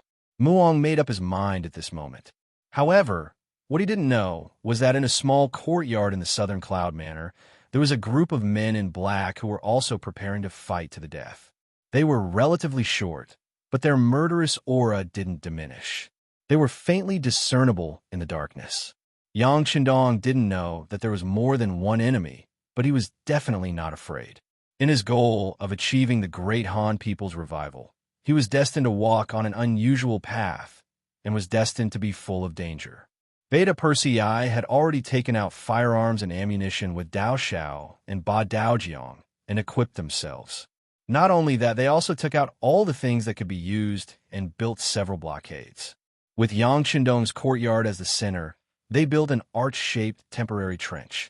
Although they couldn't exert their full combat power due to the limitations of the environment and tools, as long as the other party didn't have artillery, it would be difficult to break through their defense line. Tell the soldiers to put on all their equipment. They must protect their own safety. Young Master said that it's fine if the army of 3 provinces doesn't attack, but if they do, they will use all their strength. Our opponents are 10 times, 100 times, or even more enemies. Beta Persei faced a group of black cavalry squad captains and said this with a serious expression. Chapter 1567. Beta Persei couldn't understand why the young master didn't allow them to take the initiative to attack. The situation was obviously very dangerous, and Zhu Huihua's ambitions were completely exposed. What they should do now was to take advantage of the fact that it wasn't dark and suddenly kill their way out. This way, they could catch the other party off guard. Coupled with the undercover intelligence agents in the city, the chances of them leaving the city would be greatly increased. In the eyes of Beta Persei and the other black cavalry, Yang Qindong's safety was naturally the first priority. In order to complete this mission, everyone was willing to sacrifice themselves. They really couldn't figure out why Yang Qindong still hadn't made such a decision. But they didn't know that Yang Qindong had his own reasons for doing so. He wanted to take this opportunity to find out who the traitor was. Ever since he found out about the traitor, Yang Qindong felt like he was sitting on a needle. The feeling that someone could harm him anytime and anywhere made him feel very uncomfortable. In order to solve this problem, Yang Qindong risked his life to come to Yunnan Manor. He didn't believe that the traitor would still hide and not make a move under such an opportunity. As long as the traitor made a move, Yang San might discover something. Once he discovered the traitor, it would be the time for the real acquisition. Only then would the risk be worth it. Taking advantage of this opportunity to let the traitor jump out and then catch them all in one fell swoop was another main purpose of Yang Qindong's trip. As for whether the Black Cavalry would be in danger by doing this, with the firearms and ammunition he took out from the warehouse, it shouldn't be too big of a problem even if there was a problem. In order to completely eliminate the hidden danger, this risk was worth taking. Once Zhu Huiqiu brazenly started to make a move, the nearby 5-star army would gather together. At that time, the 500 Black Cavalry Dragon Guards would only need to hold on for 3 days, and the main army would arrive. The danger would also be resolved. These 3 days were the opportunity for the traitor to make a move. He also believed that it would be difficult for the traitor to hold back. After all, it was such a good opportunity. If he didn't make a move, it would be hard to say whether there would be such a chance next time. Sitting in the main hall of the main room, Yang Qindong had already asked Wang Shan to send a telegram to Yang San, asking him to keep a close eye on every move of the 3 provinces, regardless of who they contacted. Or if someone contacted them on their own initiative, they had to follow this clue and investigate it thoroughly. In short, they had to take this opportunity to find the traitor. The Black Cavalry began to make various preparations, and the sky gradually darkened. Finally, the sky turned completely dark, and the sound of the night watch rang out. About 10 miles into the night, there was finally some movement outside the courtyard. The sound of a large number of footsteps could be heard. Everyone get ready. Let's give them a taste of grenades first. The person in charge of the first line of defense was Ba Daojiang, the vice-captain of the Black Cavalry's 1st Battalion. Beta Persei had already informed him that 5 of the 6 gates in the 2 courtyards had been firmly nailed from the inside. In order to prevent the enemy from climbing over the walls, they had buried landmines on the ground of the walls to ensure that no matter how many enemies came, they would all die. This was the only gate in the 6 gates that could be entered at any time. Ba Daojiang was guarding this gate. There were already several light and heavy machine guns set up here, forming a powerful firepower net to ensure that no one could pass through the net and rush in. A full 4 days of dry food and water had also been prepared. As soon as the battle started, the telegraph office would send out a request for help. Then, 3 days later, the main force of the 5-star army would arrive outside Yunnan Mansion. At that time, the situation would be settled. Within these 3 days, Yang Qindong's safety would be completely handed over to the 500 Black Cavalry. Everyone was both excited and worried about this sacred mission. They were excited that such a great mission was handed over to them. After completing the mission, this would be the most exciting experience of their lives. They were worried that if the enemy rushed in and hurt the 6th young master, even if it was just a hair, they would not be able to atone for it even if they died 100 times. We must not let the 6th young master suffer even the slightest bit of harm. This was the common thought of the 500 Black Cavalry. In order to achieve this goal, everyone took out 100% of their spirit, loaded their guns, and aimed at the enemy. The sound of footsteps was getting closer and closer. It seemed that the 3 provincial armies were gathering outside. This created a dark cloud over the people's heads. If it was an ordinary army, they would have been so nervous that they would be sweating profusely. They might even be trembling all over and unable to hold their weapons tightly. After all, they only had 500 people. The 3 provincial armies alone had more than 50,000 soldiers in Yunnan Mansion. This ratio of 1 to 100 sounded really scary. Even if they were holding firearms that were more advanced than this era, the enemy's advantage in numbers was still like a dark cloud. It was so oppressive that it made it hard for them to breathe. However, with 500 Black Cavalry, they were much calmer. As veterans of hundreds of battles, as the Black Cavalry who had participated in 2,000 against 100,000 and defeated the enemy without suffering any injuries, they were only excited. In their eyes, the so-called 50,000 enemies were all military exploits. Time passed by minute. The footsteps outside were getting louder and louder.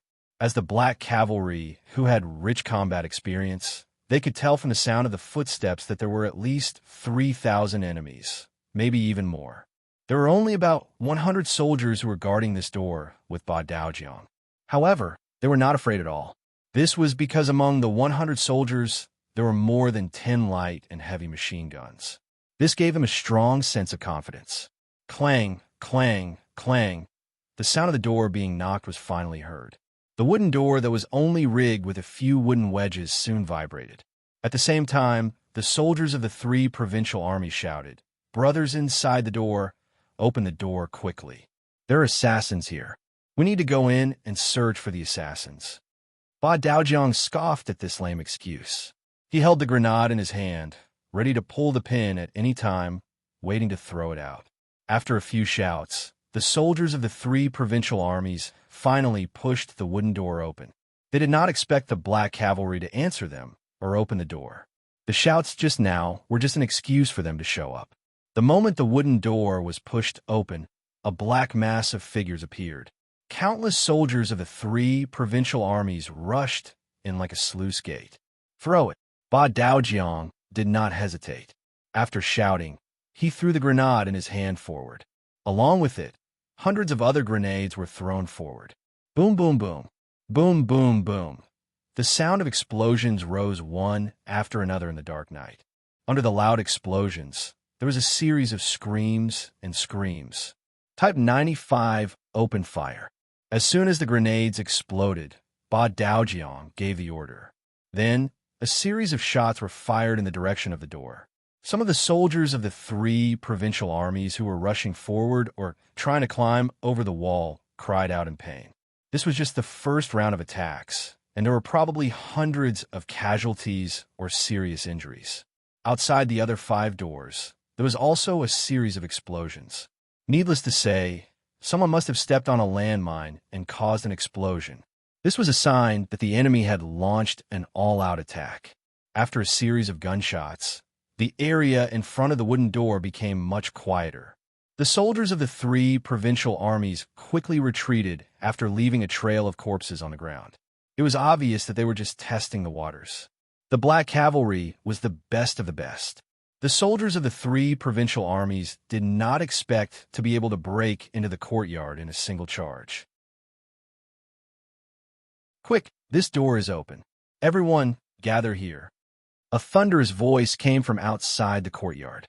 Clearly, after the other courtyards were unable to be opened, this courtyard that was the only one that was opened attracted the attention of even more people. General Wang Zhanjiang, who was in charge of the attack outside the door, began to deploy his troops and rearrange the attack plan. The sturdiness of this courtyard was not bad. Even in the face of a few explosions, it did not collapse. It had to be said that the seriousness of the people in ancient times was much better than the shoddy construction of modern times. Originally, they were worried that the wall would collapse because of the explosion. If that happened, without anything to rely on, the difficulty of defending would be several times greater. Now that he knew that the walls were fine, the commander of this battle, Yang Er, heaved a sigh of relief. "Very good. Leave the rest to Ba Daojiang. We will continue to dig the tunnel. We must be quick. We don't have much time left." After speaking, Beta Persei did not care about the battle outside. He waved the military shovel and continued to rise to the ground. At this time, there was a huge pit nearly 2 meters deep on the ground, and it was still deepening.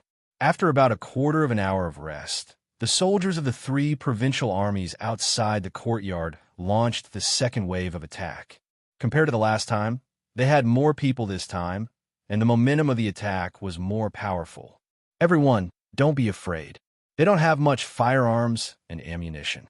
As long as they don't have firearms, they can't be our opponents. Charge!"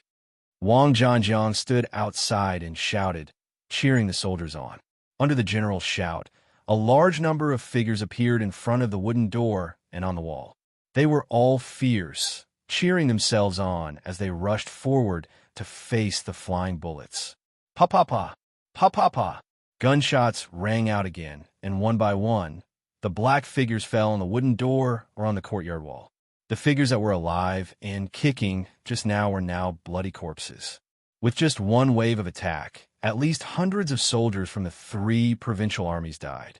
In this regard, Wang Zhanjiang, as the commander, did not have the slightest hint of pain on his face. These were all ordinary soldiers. In the eyes of the general, their lives were as cheap as dogs. If they died, they died. As long as there was money and food, they could quickly raise a new army.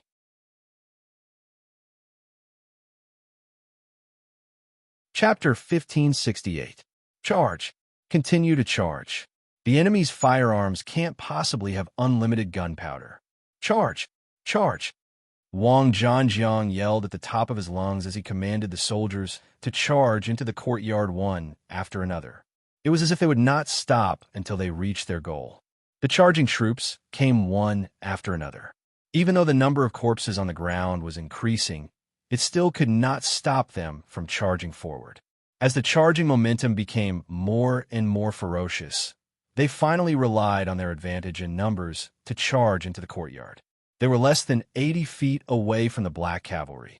Machine gun team, get ready. Fire in one shot. Other than occasionally shooting with the 95 style, Ba Daojiang had been observing the changes in the battle situation.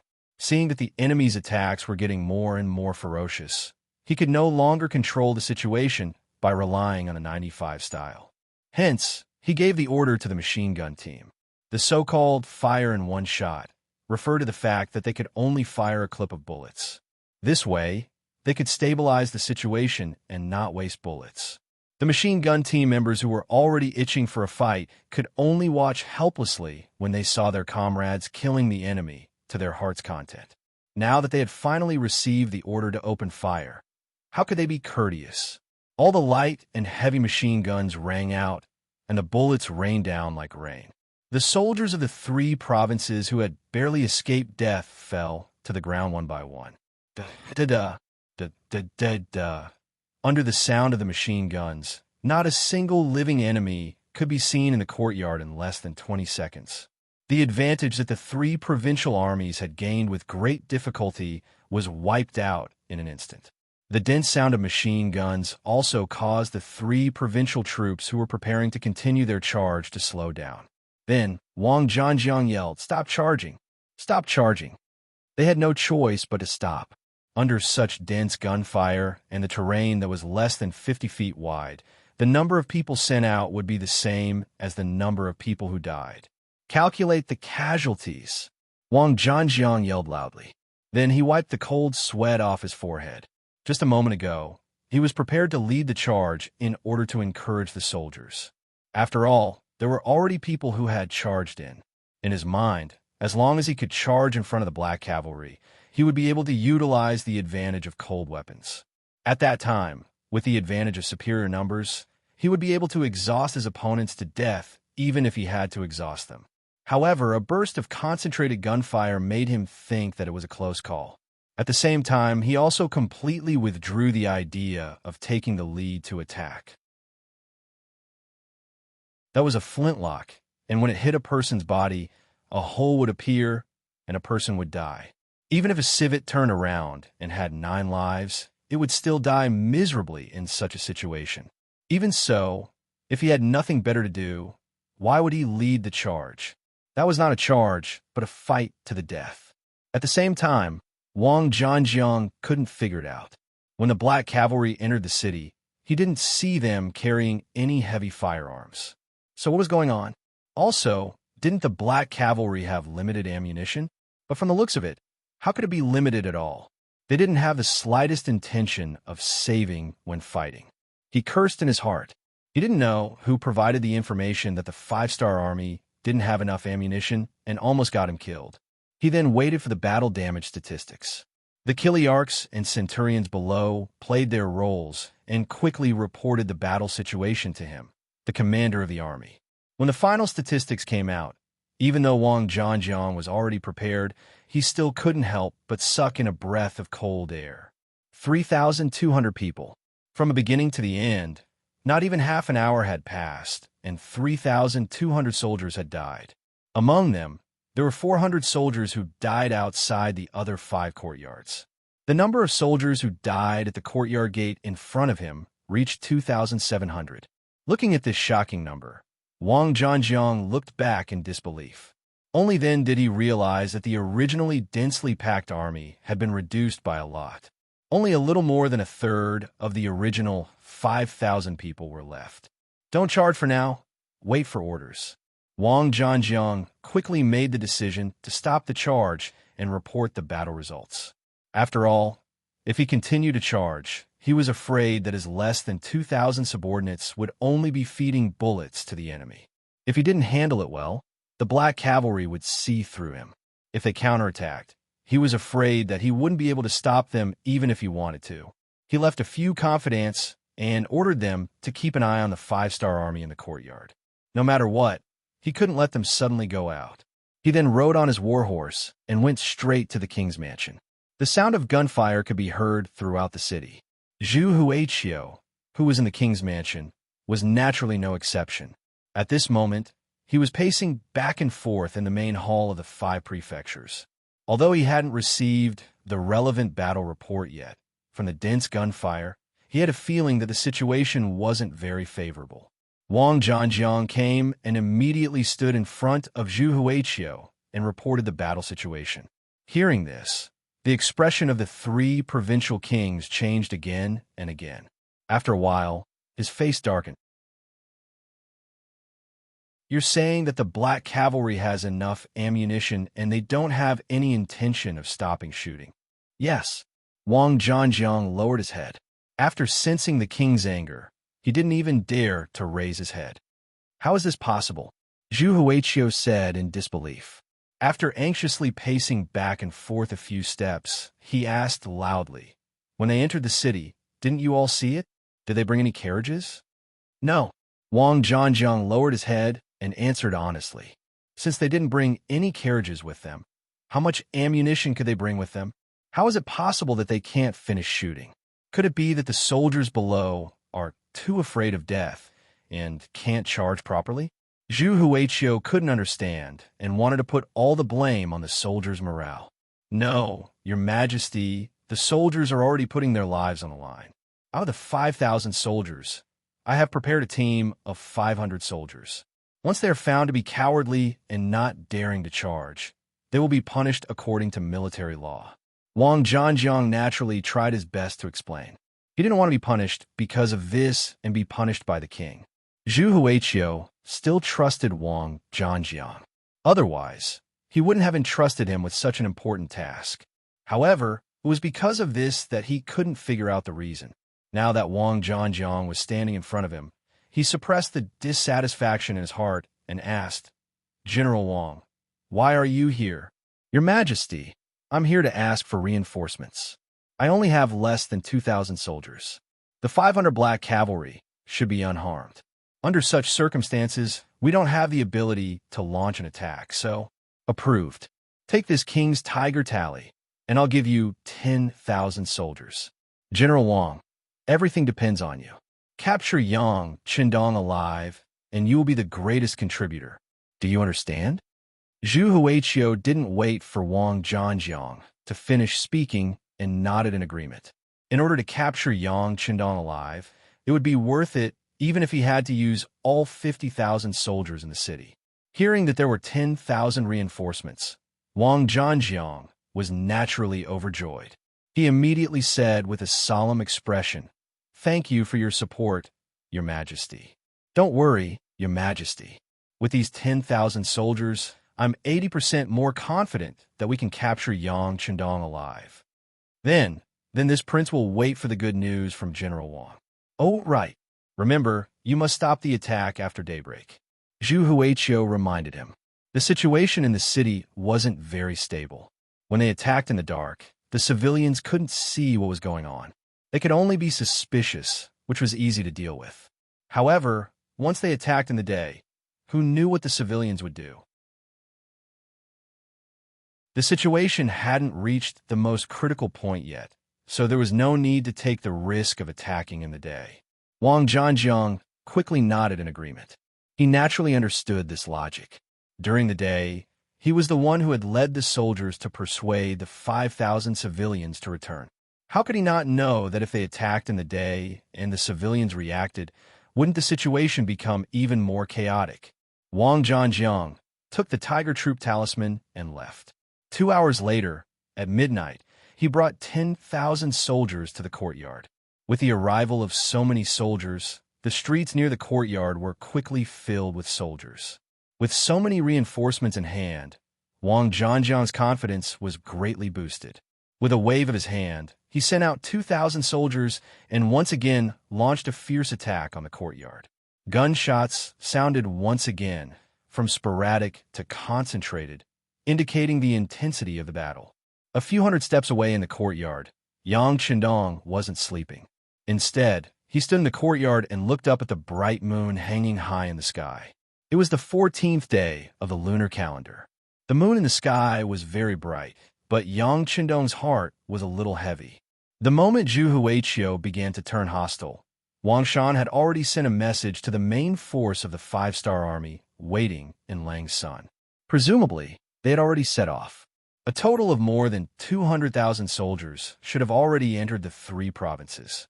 With the speed of the 1st Cavalry Army and the new Army's cavalry, they should be able to reach Yunnan Manor in 3 days. At that time, there would be a lot of fighting and killing. When he thought about how many Han people would die in this battle, Yang Chendong's mood was not good. The reason why Yang Chendong had conquered the surrounding areas of the Great Ming Dynasty was because he wanted to take over this place with the smallest price. After all, the people who had lived here for generations were all Han people. The death of any one of them would be a loss to the Han people.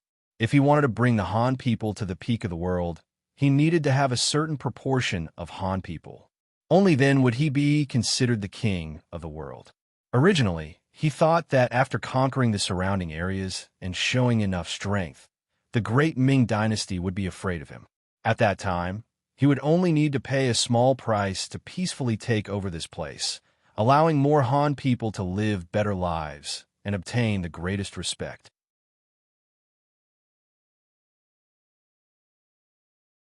Chapter 1569. However, he did not expect the Great Ming Dynasty to be so courageous. It could also be said that the 2 emperors of the Great Ming Dynasty were people who would not shed tears until they saw the coffin. They were not frightened by the strength of the 5-star army and even wanted to struggle. Since that was the case, Yang Chendong would not go easy on them. Taking care of the 3 provincial kings first was to make an example out of them. No matter what, Zhu Huiqiu was still a descendant of the Zhu family. Although he killed his brother, it did not change the fact that he was a member of the Zhu family.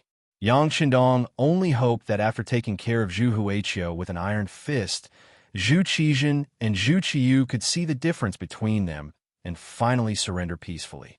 Looking at the bright moon, Yang Chendong stood with his hands behind his back. His whole person was enveloped by the moon. The 3 provincial armies' attack was still ongoing. They had the idea of using manpower to consume firearms and ammunition. Wave after wave of attacks did not stop. Ba Daojiang's team had already been replaced. After repelling 4 waves of enemy attacks, the soldiers were very tired. Firing guns for a long time was also a physical activity. It was normal for their arms to be numb and their hands to be weak. At 2 o'clock in the morning, Dao Xiao brought another 100 black cavalry to replace them. When dawn broke, the attack of the 3 provincial armies finally came to an end. The entire courtyard was filled with corpses, and there was even a tall pile of corpses. The stench was so strong that it could be smelled from miles away. It was really nauseating. Outside the courtyard, Wang Zhanjiang was pinching his nose as he ordered the soldiers to clean up the battlefield. Below the courtyard wall, countless corpses were piled up. They were all the soldiers of the 3 provincial armies who had died last night. Looking at the corpses, Wang Zhanjiang's face was bitter. His legs were a little numb. In just one night, out of the 15,000 soldiers from the 3 provinces, more than 12,000 of them had died. This was because he had intentionally slowed down his attack speed in the later stages of the battle. Otherwise, he was afraid that not a single one of the remaining 2,000 or so people would have survived. 15,000 against 500. With a ratio of 30-1, Wang Zhanjiang's side actually lost 5/6 of their soldiers. Not to mention that Wang Zhanjiang had never fought such a war before. He had never even heard of it. He did not know how to face Zhu Huichun and explain to the king. Clean up the battlefield. Make sure to clean up the corpses. At the same time, stay far away from the courtyard. Give the enemy enough time to clean up the battlefield. After giving this order to the soldiers below, Wang Zhanjiang urged his horse to head towards the 3 provinces. Not long after Wang Zhanjiang left, a raging fire also ignited in the small courtyard. The number of soldiers in the Black Cavalry was limited. Naturally, they could not bury all the enemy corpses that had charged into their ranks. Considering that the weather was starting to heat up, they were afraid that the corpses would attract a plague. After reporting to Yang Chendong, the soldiers used a large fire to solve the problem. They burned all the enemy corpses with cremation. The smell of the burning corpses was quite unpleasant. When a breeze blew, the air in the entire southern cloud manor changed. Therefore, no matter whether it was near or far from the small courtyard, the people in the city all knew that someone had attacked the small courtyard where Bugnam of Gojoseon lived last night. Immediately, for their own safety, many people walked onto the streets and asked for help from the 3 provinces. Zhu Huichun had expected the people's actions. In the morning, he sent another general, Kai Wanjiu, to lead 5,000 soldiers to tightly seal off the main streets near the 3 provinces to prevent anyone from disturbing him. As for himself, he summoned Chen Tian, Meng Neng, Wu Yingtu, Mo Gui, and General Wang Zhanjiang, who had just arrived to report. His right-hand men all arrived. The servants of the manor served tea and snacks. Everyone sat together to discuss the next step. Just as everyone's attention was on Wang Zhanjiang's report, the servants left one by one. One of the stewards first went to the servants' room to say goodbye, saying that he was going out to buy some things. Then, he walked out of the manor openly. This steward's name was Zhu Changjiu. He had been with Zhu Huichun for more than 10 years. He was definitely an old man. This could be seen from the fact that he was given the surname Zhu. He also enjoyed a certain amount of power in the manor. For someone like this, his every move would not be suspected. However, this Zhu Changjiu had actually been bribed by Yang San. Yes, bribed. In order to get in touch with this person, the intelligence department spent a lot of effort. Yang San specially appointed a group of 7 people to get in touch with this person and related matters. For the sake of confidentiality, this group of 7 people was directly led by Yang San. In the entire Yangxia, other than Yang San, only Yang Chendong knew about this matter. However, he only knew about the existence of this group.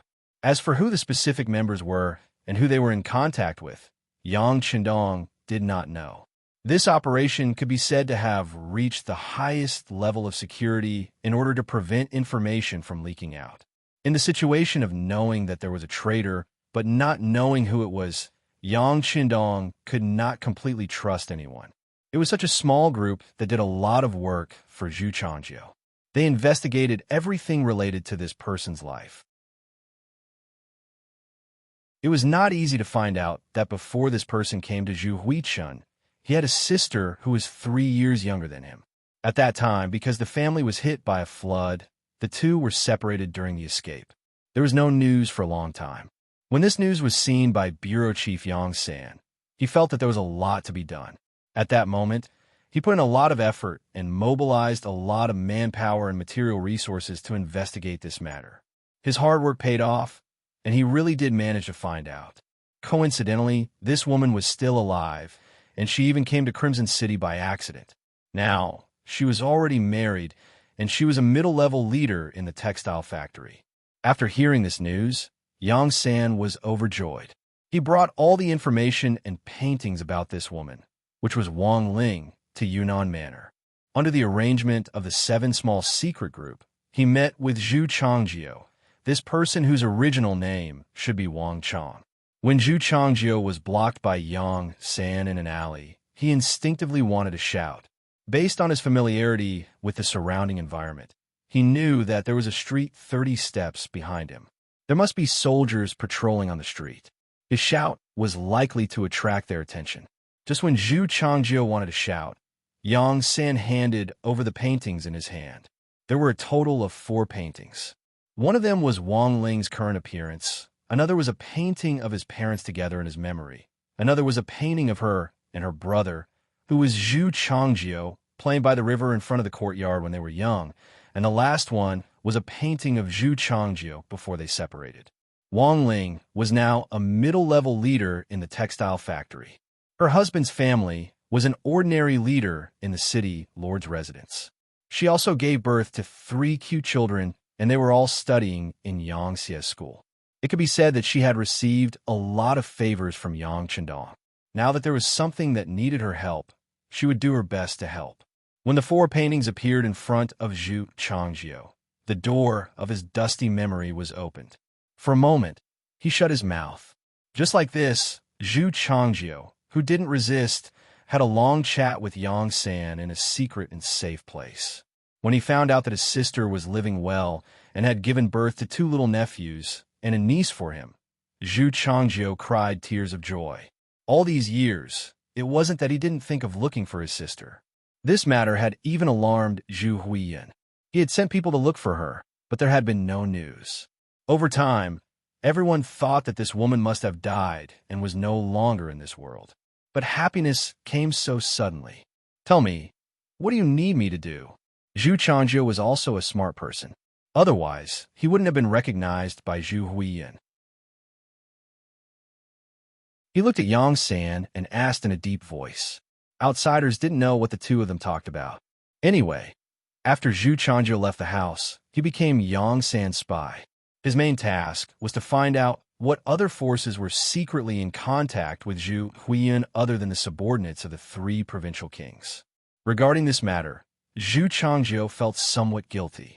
After all, Zhu Huiyan had treated him well. But when he thought of Yang San's promise that not only could his sister live a better life in Qiqian City, but after the matter in Yunnan, he could also go to Qiqian City to reunite with his sister. In the end, his emotions won over his rationality. Moreover, he only wanted to find that mysterious person, not to do anything to Zhu Huiyan. After thinking this through, Zhu Changjiu accepted this task. Today, he left the mansion to report to Yang San. This was the first time he saw Mo Gue in the main hall. Judging from everyone's reaction, this should be the person Yang San was talking about. In the past, Mo Gue had been hiding in the 3 provincial kings' mansions. Because he lived in a place where outsiders couldn't get close, Zhu Changjiu didn't know. Yang San spent a lot of effort but still couldn't get any news. But now, perhaps because Yang Chendong was surrounded in the courtyard, everyone thought that he couldn't escape. So, they didn't hide Mo Gue and let him come out to meet everyone. Even so, if it weren't for the spies in the king's mansion, it would be impossible to find out about this person's appearance. In the king's mansion, Zhu Huiyan didn't know that Mo Gue had been exposed. He was listening to Wang Zhanjiang's report of last night's battle. When they heard that after a night of fighting, after launching more than 10 attacks, and losing more than 12,000 men, they still couldn't break through the defense lines set up by the Black Cavalry Dragon Guards. Everyone present fell silent. Obviously, the reality was different from what they had expected. The Black Cavalry Dragon Guards were not as limited as they had imagined. On the contrary, they should have had plenty of gunpowder.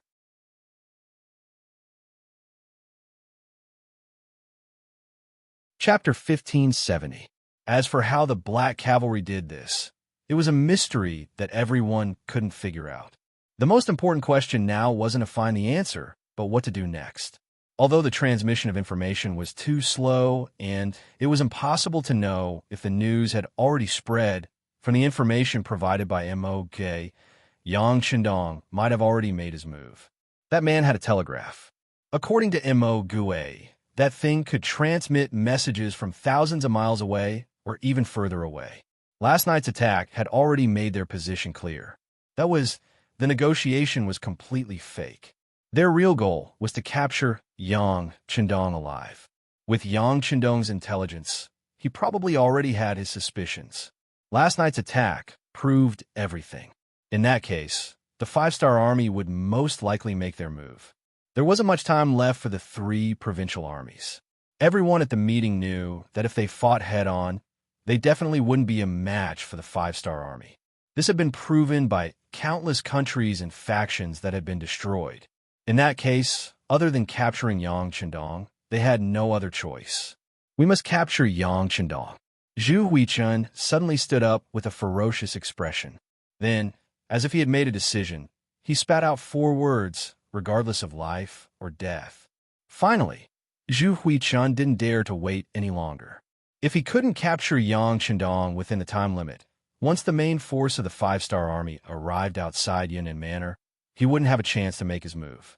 On the other hand, as long as Yang Chendong died, even if he didn't capture him alive, as long as he could leave Yunnan Manor before the main force of the five-star army arrived, he would effectively avoid the first attack. Then, there would be internal strife in Yangxie. When they split apart, it would be time for him to make his move. Zhu Huichun finally made his final decision. This made Mo Gue, who was sitting on the side like a guest, feel joy in his heart. The task given to him by his master was to kill Yang Chendong, not to capture him alive. Unfortunately, Zhu Huichun didn't listen to him on this matter, so he could only watch from the side. Now that both sides had the same goal, he could do whatever he wanted. It should be time to do something. Mo Gue had just made up his mind when Zhu Huihua looked at him. Mr. Mo, I've decided to kill Yang Chendong. Shouldn't you do something? Of course. Mo Gue nodded with a smile. Congratulations, Your Highness. You've made the right decision. If you want to capture Yang Chendong alive, it is indeed somewhat difficult. But if you want to kill Wu Nan Wang, who is hiding in the small courtyard, it is not very difficult. What do you mean, Mr. Mo? Zhu Huichun asked expectantly. He already knew that Mo Gue's master wanted Yang Chendong dead, but he wanted to gain more benefits, so he didn't make up his mind. Now that they had the same idea, he believed that Mo Gue would do something to help him. Your Highness, my master has just sent a batch of cannons. They are in a workshop in the east of Yunnan Prefecture. I'll have to trouble General Wang to make a trip there. Mo Gue was still smiling as he told Zhu Huichun the answer he wanted. What do you mean by just send a batch of cannons? Only an idiot would believe that. Although the current Southern Cloud Manor wasn't heavily guarded, it would be harder than ascending to the heavens to send something as large as a cannon into the city without anyone's knowledge. This could only mean that the cannons were already in the city, but Mo Gue's master wasn't satisfied with Zhu Huichun's idea, so he didn't reveal his trump card.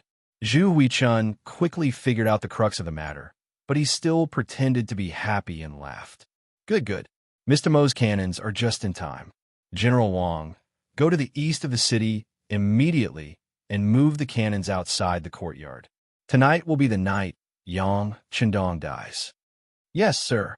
Wang Zhanjiang stood up with excitement on his face. He had been worried about what to do at night. Looking at the black cavalry, as long as they didn't lack ammunition, it would take a lot of soldiers to charge in. But with the cannons, things were different. With the cannons, they could ignore the enemy's firearms. The courtyard wasn't that big, so they could just bombard it. Then, he could eliminate the black cavalry without touching a single hair of the enemy. With a face full of joy, Wang Zhanjiang accepted the order and left.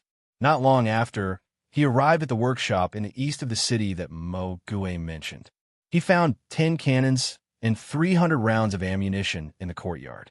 Whether it was the number of cannons or the number of cannons, Wang Zhanjiang was overjoyed. They had wanted to stockpile cannons before, but the Southern Ming Empire had imposed a blockade on them, and the five-star army didn't have any intention of selling cannons, so they could only wait.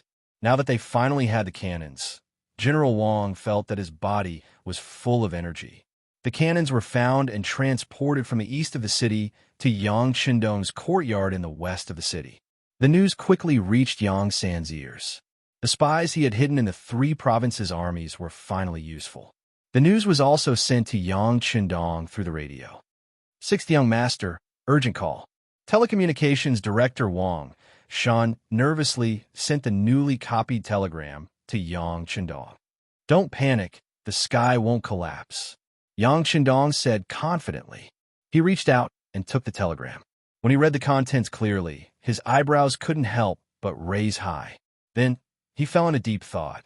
There were no cannons in the three provinces' armies. The only ones that had been used to attack Beijiang Prefecture had all been blown up. This could be seen from the previous intelligence department and various reports. This was also one of the reasons why Yang Chendong dared to enter the city with only 500 black cavalry soldiers. However, the other party now had 30 cannons and 300 rounds of ammunition, which made the situation serious. This didn't mean that Yang Chendong was afraid of these artillery shells. These days, Beta Persei didn't participate in the battle and command the battle. Instead, he led the 300 black cavalry soldiers to continuously dig tunnels. Wasn't it to prevent such a thing from happening? Yang Chendong was now thinking about the source of these cannons. Yang San had made it very clear in the telegram that these cannons were not the field cannons of the Five-Star Army, but the redcoat cannons created by the Southern Ming Dynasty. In recent years, due to the emergence of the Five-Star Army's firearms, both Beiming and the Southern Ming Dynasty had been forced to invest a lot of resources in the research of cannons. Now, they both had a large number of cannons, but due to the lack of technology, most of these cannons were solid shells, and the range was very limited. Not to mention the power of the cannons, or whether Yang Chendong had prepared for it. The source of these cannons alone was enough to make one ponder over it carefully. Did the Southern Ming Dynasty support the three provinces' armies to kill him? Or did the traitor help Zhu Huiming get them? If it was the former, it would be fine. After dealing with the three provinces' armies, he could use this as an excuse to start a war with the Southern Ming Dynasty. However, if it was the latter, then the identity of the traitor was somewhat interesting. The traitor understood the situation in the Yang Xie Dynasty very well, could speak with the Southern Ming Dynasty, and could even obtain such an important weapon like the cannons. Who could this traitor be? For some reason, with the appearance of these cannons, Yang Chendong had a feeling that he could confirm the identity of the traitor one step closer. He could see who in the Yang Xie Dynasty had contact with the Southern Ming Dynasty and then identify them one by one.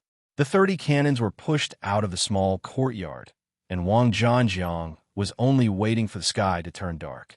In order to ensure the success of tonight's operation, Zhu Huiming gave another 10,000 soldiers to Wang Zhanjiang, which made him more confident. Zhu Huiming was also very nervous as he waited for the good news to arrive in the palace. While he was waiting, the sky turned dark as promised. When the curfew arrived and there were no civilians on the streets, Wang Zhanjiang impatiently went in front of the cannons and gave the order to fire. There was no prelude, no warning. The moment the cannons came, it was to give the 500 black cavalry in the small courtyard a head-on blow. The attack last night caused Wang Zhanjiang's losses to be too great. With this hatred, he was determined to uproot Bugnam of Gojoseon. Boom, boom, boom. Under the irregular cannon fire, the outer walls of the 4 courtyards and the 3 courtyards quickly collapsed. The solid metal cannons wreaked havoc in the small courtyards, as if there was no one there. It was as if they were the boss, and those who blocked them would die. Originally, the 3 provincial armies did not have any artillery units, and there was no real standard for how to use these cannons. As a result, the cannons that were fired could fly anywhere. This was also why the attack this time was so powerful. After a few waves of attack, the outer walls of the 2 courtyards collapsed. Many houses were also knocked down by the cannons, causing rumbling sounds of the walls collapsing. Smoke and dust rose into the sky. Even though it was the 15th day of the lunar calendar and the moonlight was very bright, people's vision was still very limited. Looking at this rather spectacular scene, Wang Zhanjiang's heart was filled with pride. He could not wait to see the scene of the Black Knight Dragon Guards being crushed by him. Without the help of firearms, his 10,000 men would only be able to deal with a few hundred Black Knight Dragon Guards. He was confident that he could achieve victory.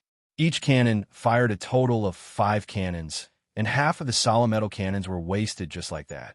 It also cleared a wide enough space for attack. Wang Zhanjiang immediately stopped the cannons from firing. Then, with a loud shout, the infantry charged forward.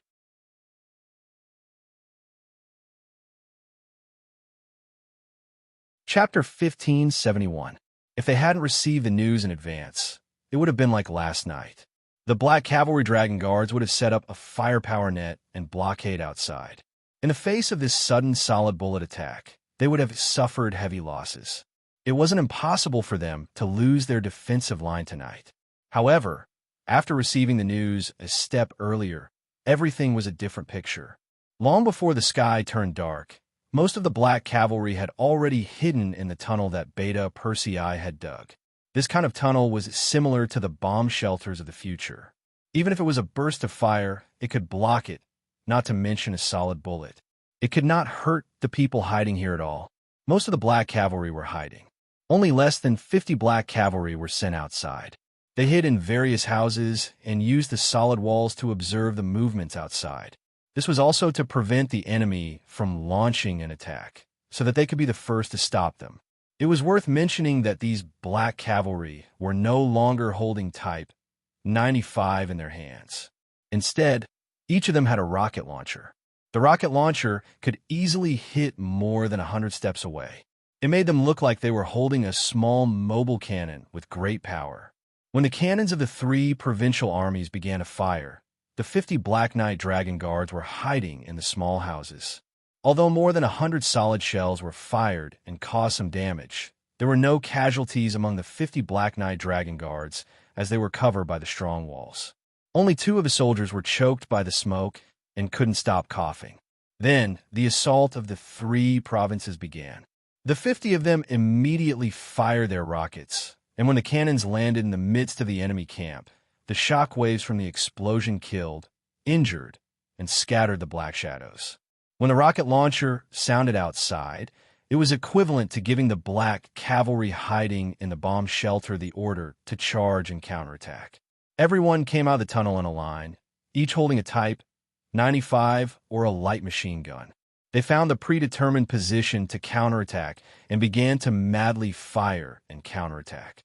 The sound of cannons and concentrated gunfire was constantly heard, giving the charging soldiers of the 3 provinces a head-on blow. Completely unprepared, they were caught off guard. Just the thousands of soldiers from the 3 provinces who were charging at the front were wiped out in a single exchange. Not a single one of them survived. The Black Cavalry's methods and enhanced firepower really frightened the soldiers of the 3 provinces. They could not help but stop in their tracks. Then, without waiting for orders, they frantically retreated. After a round of bombardment and a round of charge, they had suffered more than 1,000 casualties. When this result was reported to Wang Zhanjiang, it made him even angrier. His face also revealed a crazy expression. Boom! Continue to bombard them. Destroy all the houses. I want to see where they can hide. The wave of bombardment just now had already destroyed more than 1/3 of the houses in the 2 courtyards. This allowed the soldiers of the 3 provinces to charge more than 10 steps without any threat. Wang Zhanjiang wanted to use the same method to continue to charge forward, slowly nibbling away the space for the Black Cavalry to survive, and finally gain the initiative of the battle.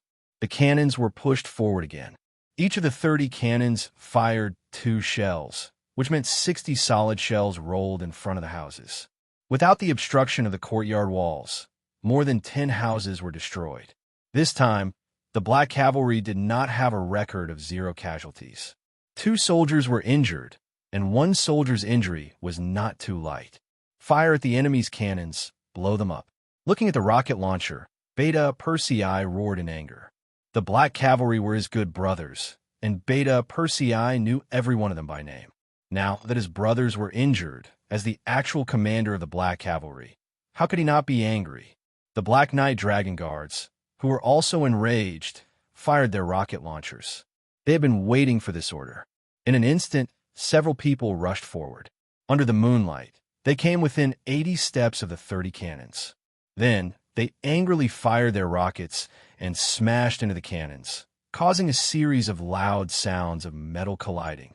The sudden bombardment directly destroyed several cannons, and even some of the soldiers standing in front of the cannons were blasted into the air by the powerful explosion. When they fell to the ground, they were already dead. Good job, continue. Seeing that there was an effect, Beta Persei continued to shout excitedly. Several more rocket launchers were fired, and the cannons were destroyed one after another. Wang Zhanjiang saw all this, and it made his heart ache. He only had a total of 30 cannons. This was all he had, and it was also all the property of the king of the 3 provinces. If all these were wasted here, he was afraid that he would not be able to explain it to the king.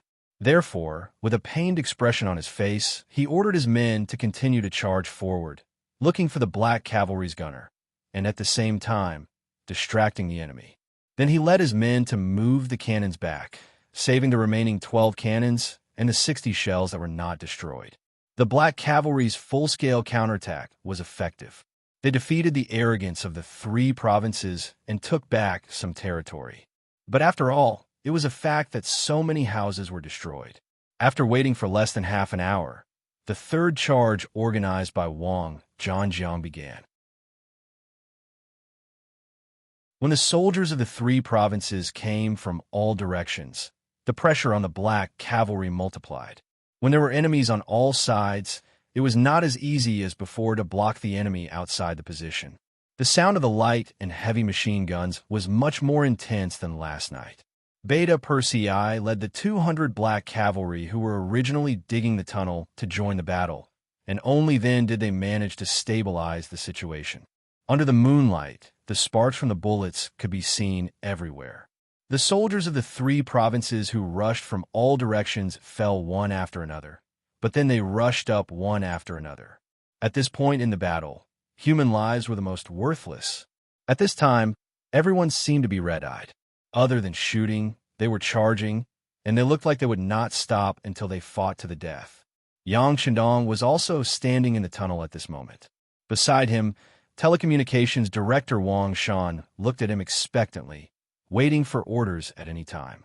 But after waiting for a long time, seeing that Yang Chendong did not give any orders, Wang Shan could only look up and down again.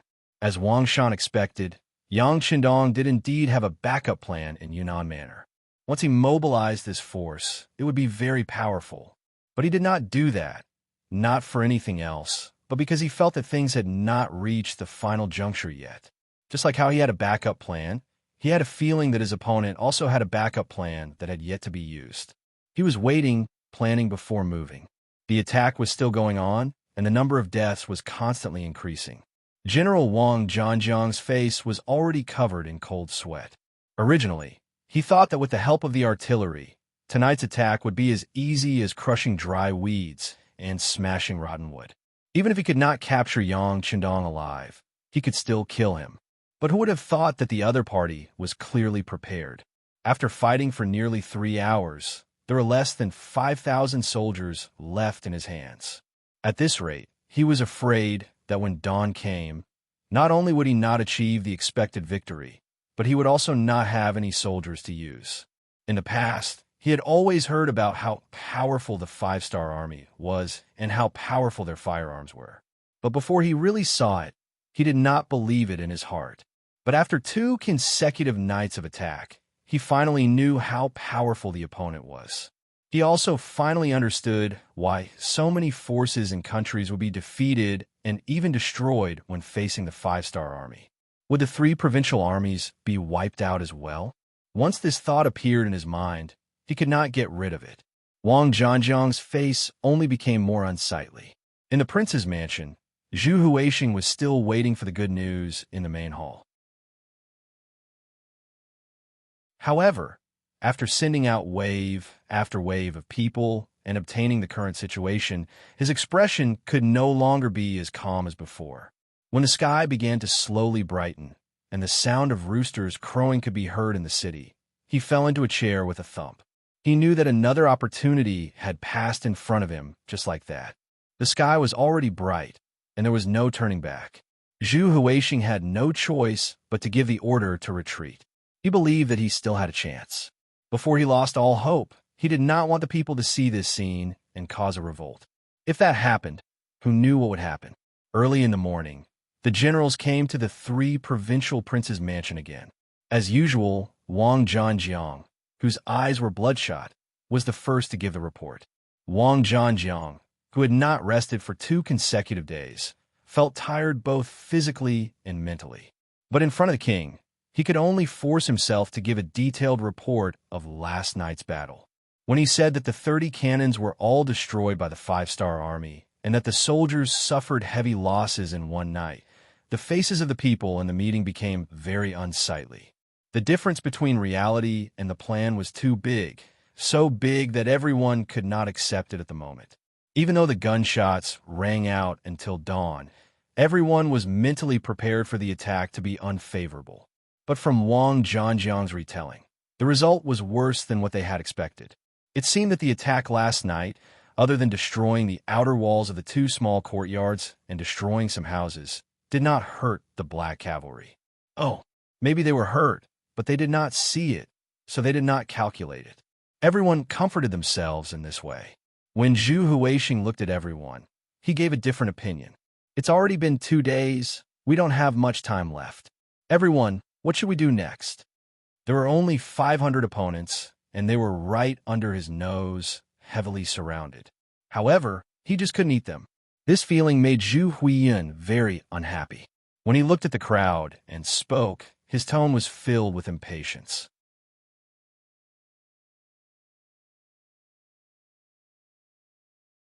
Chapter 1572. That's right, Zhu Huihua was anxious.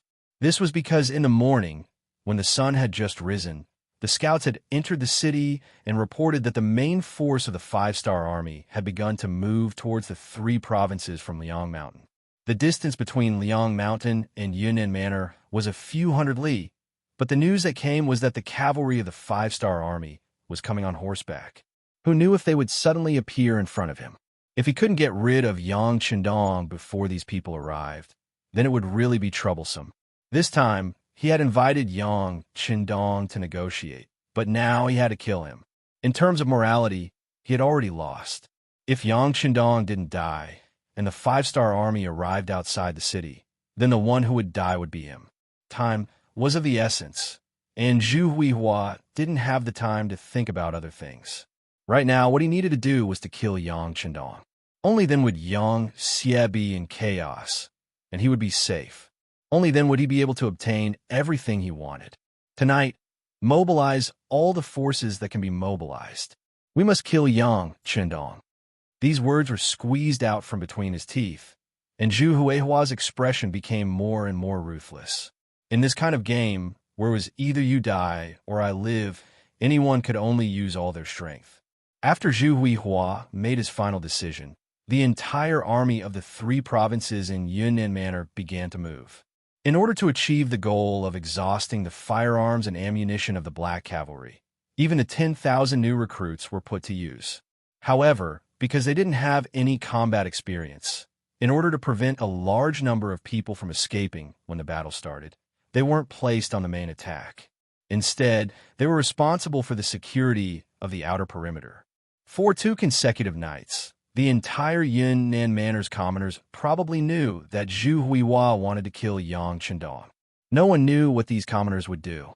Although these people were often seen as ants, no one could deny that once these commoners took action, they would cause a huge commotion and cause serious consequences. In order to prevent the civilians in the city from doing anything that would be detrimental to their operations, the 10,000 new soldiers that had just been recruited were put to use. Their main purpose was to protect the civilians in the city and prevent them from suddenly causing trouble. Rather than calling them new recruits, it would be more accurate to call them able-bodied men. These people were all captured from various places. They didn't want to join the army at first, but they were unlucky and were captured at the last minute. Among them, there were more than 3,000 able-bodied men captured near Mount Liang. However, everyone knew that more than half of these 3,000 people were cold front warriors. Moreover, they were under the command of Cheng Hu, the elite 1st Regiment of the 1st Regiment of the Cold Front. Back then, Chung Hu had split up the Cold Front warriors and disguised them as local refugees. Furthermore, they had pretended that they were coincidentally found by the army of the three provinces. Just like that, they were captured as able-bodied men. Not only did they successfully enter Yunnan Manor without any checks, they were also stationed in the barracks in the city. Logically speaking, the army of the three provinces had a set of methods to manage the army. For example, after entering the barracks, they had to go through household registration and so on. With this set of procedures, it would be difficult for the Cold Front warriors to hide their target. Coincidentally, before the army could do anything, Yang Chendong arrived.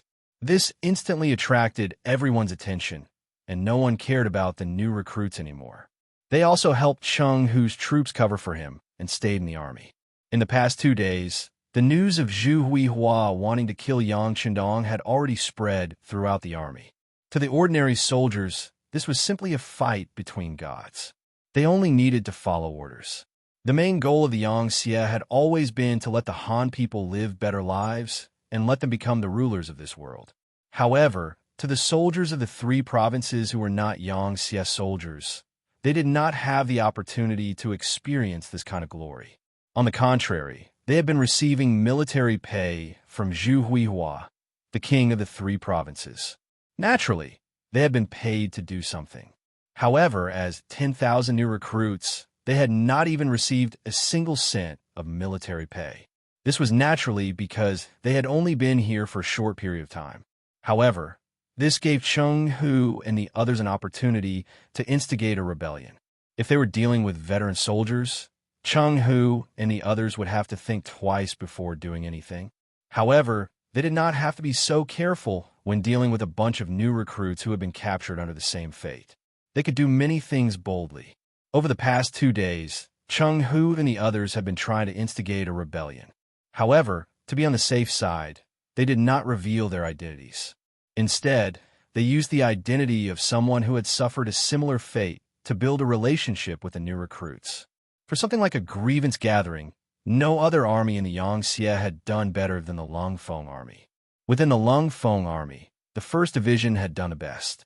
For example, during their usual training, they had an assessment on how to gain the support of more strangers in the shortest time possible to strengthen their own forces. All of this was now put to good use. Under Chung Hu's persuasion, more than 8,000 of the 10,000 new recruits were convinced.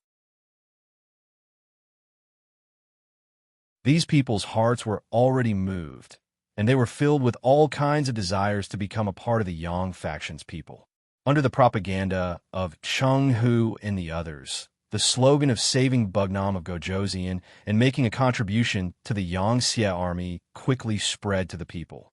When they found out that their 10,000 new recruits were also participating in the battle tonight, but were only responsible for the security of the outer perimeter, Chung Hu was so happy that he almost jumped up. This was really a case of someone sending a pillow when you were sleepy. They were just worrying about how to get out of the military camp, and now the opportunity was right in front of them. When Chung Hu heard the news, he immediately sent someone to contact the secret agents of the security bureau in the city to ask for the next step of the plan. After 2 nights of continuous attacks, especially when the 3 provincial armies even used 30 cannons, the head of the security bureau, Yang San, who was in charge of everything in the city, felt his scalp go numb when he heard this. This method of luring the snake out of its hole and winning the hearts of the people was a good method. However, they should not have let the young master take the risk. For this reason, Yang Sen had objected to it, but it did not work. Since this was the case, he could only do his best to ensure Yang Chendong's safety. 2 nights had passed, and the 3rd night was about to arrive. Seeing that the 3 provincial armies would launch a new round of attacks in a few hours, Yang San had already made a decision in his heart. He was going to take action, and the only thing he could do was to instigate the people in Southern Cloud Prefecture to launch an attack. Although he did not know how many people would die in this way, as long as he could protect the young master, everything would be worth it. At this time, Chung Hu sent someone to contact him using his special method. When he found out that the 1st Regiment of the 1st Division of the Lungfeng Division was in the city and had secretly joined the 3 provincial armies as a new recruit, Yang San's bloodshot eyes could not help but brighten up. He was so happy that he exclaimed, "The heavens are really helping me. The heavens are really helping me." Yang Xie. After exclaiming, Yang San immediately ordered the secret agents of the intelligence department in the city to move out and spread rumors in the city. The main thing was that if something happened to Bugnam of Gojoseon in the city, the entire Yunnan prefecture would be razed to the ground. If that really happened, no one in the city would be spared. If they could take action to support Bugnam of Gojoseon, they would be meritorious subjects. Those who made great contributions would be rewarded with silver and land in the future. Although the current Great Ming dynasty was far from being as strong as before, it still had a certain foundation. At the very least, the state of society had not reached a point of no return. There were still some honest officials and capable officials. If the Great Ming dynasty was really on the verge of collapse, all they needed to do was to say that they would welcome Bugnam of Gojoseon into the city, and the people in the city would be able to make use of them. In order to cooperate with the soldiers of the Lung Feng division, Yang San had used up all his trump cards. However, Zhu Huiqi did not know about this. Perhaps he had never cared about the people in the first place. In addition, an even greater danger was pressing down on him. In the great general's residence in Guizhou, Jiang Wuqing was currently meeting with a guest in the study. As the great general of Guizhou, appointed by Zhu Huiqi, Jiang Wuqing's strength was not weak. With 100,000 soldiers in his hands, he was confident. Even he himself was tall and strong, with a dignified appearance. Jiang Wuqing was a forthright person. From time to time, one could hear him laughing loudly. As a result, he enjoyed an illustrious reputation in Guizhou. However, today he could no longer laugh. This was because a familiar person had appeared in front of him. It was Yao Ingjun. As the Security Bureau's earliest spy and one of the most successful ones, Yao Ingjun was born with good looks. People called him Pan and the reincarnation. Using this advantage, he successfully won the favor of Princess Yongsheng, Zhu Lian. He was also able to transmit the situation here to the higher-ups of Yang Xie. Everything came to an end after Zhu Huiying killed his brother. After Yao Ingjun received the information from the Security Bureau, he immediately took Princess Yongsheng away. He quickly formed a group of people and had been roaming around Guizhou. At that time, Yao Ingjun could have brought Princess Yongsheng back to Yang Xie's territory. Based on the important information he had transmitted over the years, the rewards he received would be enough for him to use for the rest of his life. However, he did not do that. Instead, he continued to be with Princess Yongsheng and raised the banner of opposing Zhu Huiqi. Needless to say, Yao Ingjun's act had become real. He had really fallen in love with this princess. Because of this, Yang Qindong also made a promise. No matter when, as long as he didn't want to work anymore and wanted to leave with Princess Yongsheng, he would personally give them permission to find a safe place to live the life of a rich man.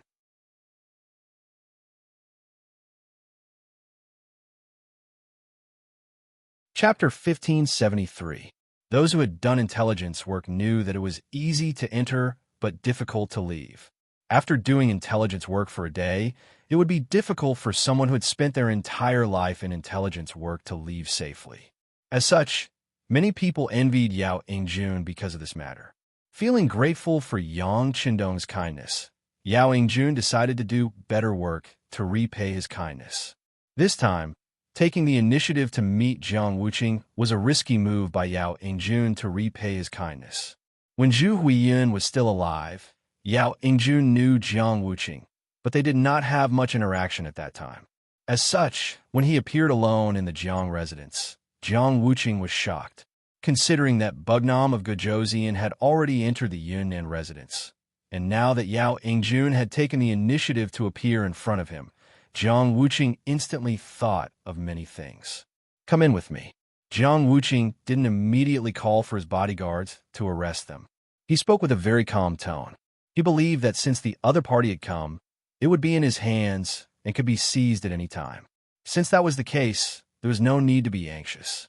It would be better to see what he had to say. Yao Ingjun understood Jiang Wuqing's behavior very well.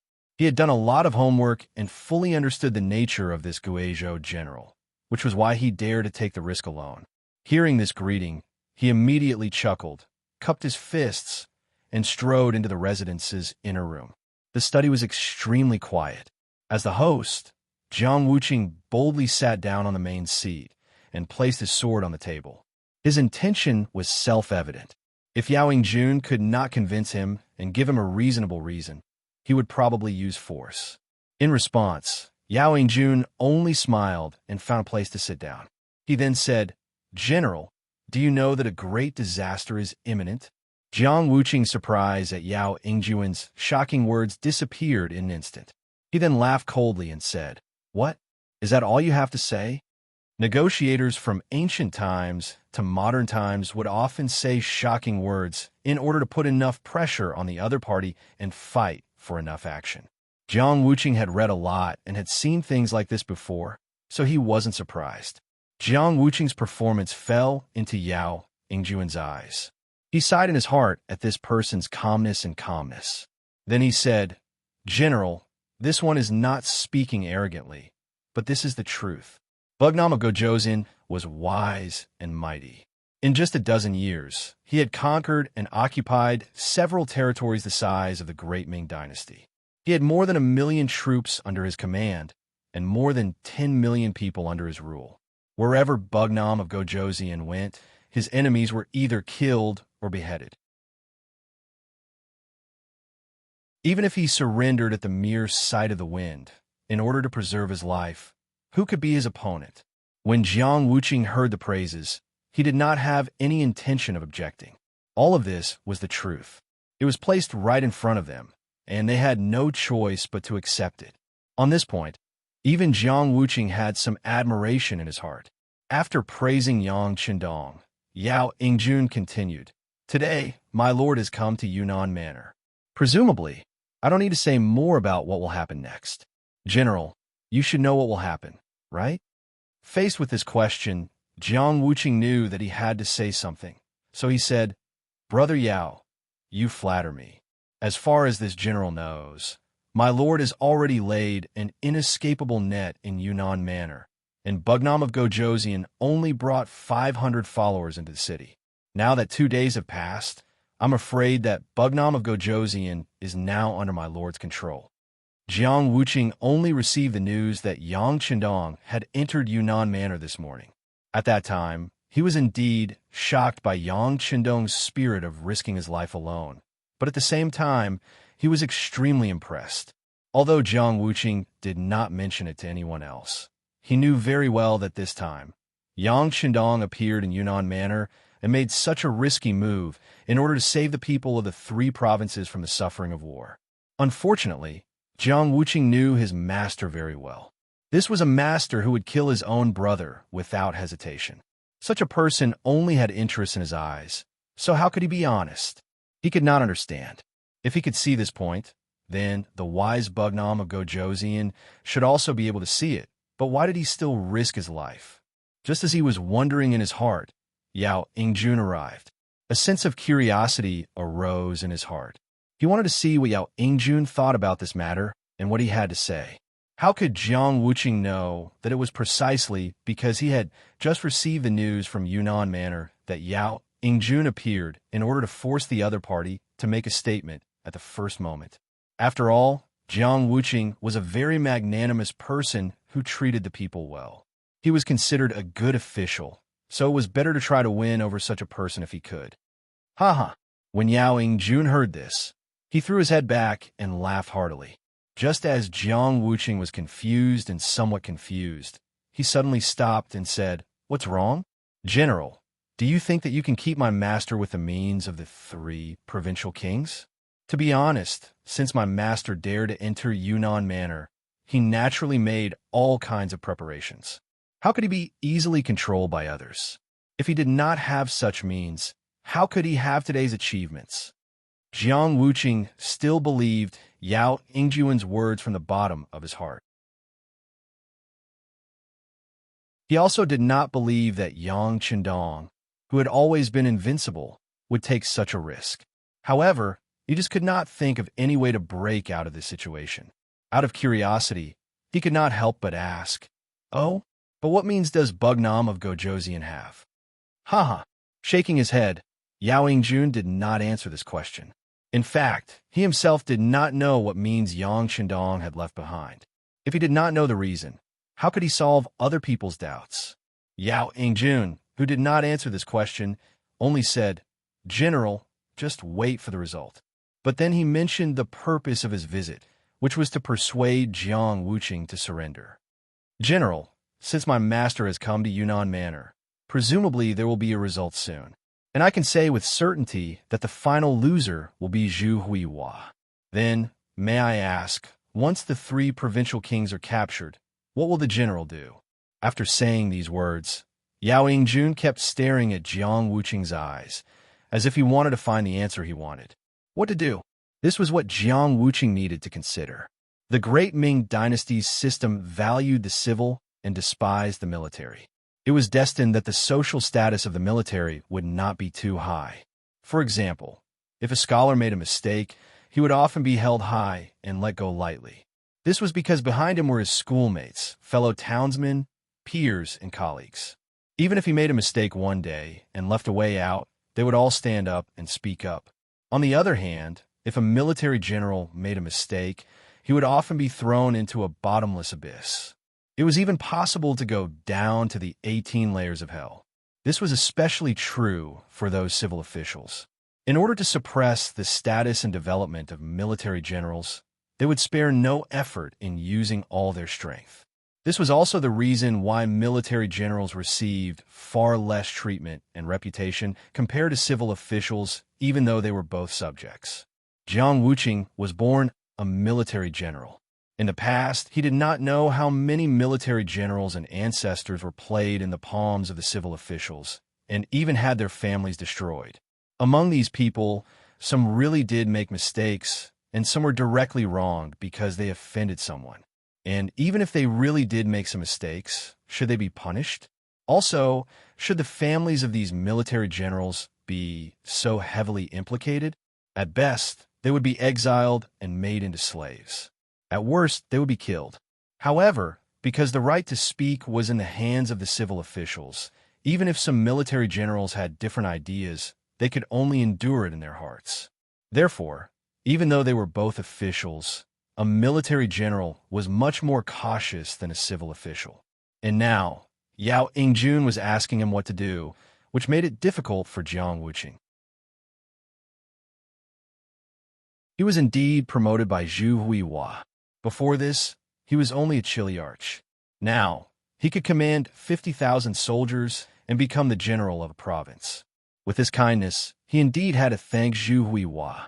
But of all things, Zhu Huihua should not have provoked Bugnam of Gojoseon. Who was that person? He was an existence that could easily destroy grassland wolves. How could their local army compare to such a person? Even if Bugnam of Gojoseon entered Yunnan Manor and something happened. But what about the other people in Yangxia?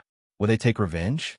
Moreover, he had already heard that Bugnam of Gojoseon had appointed a prince, which was his successor. Would they really collapse?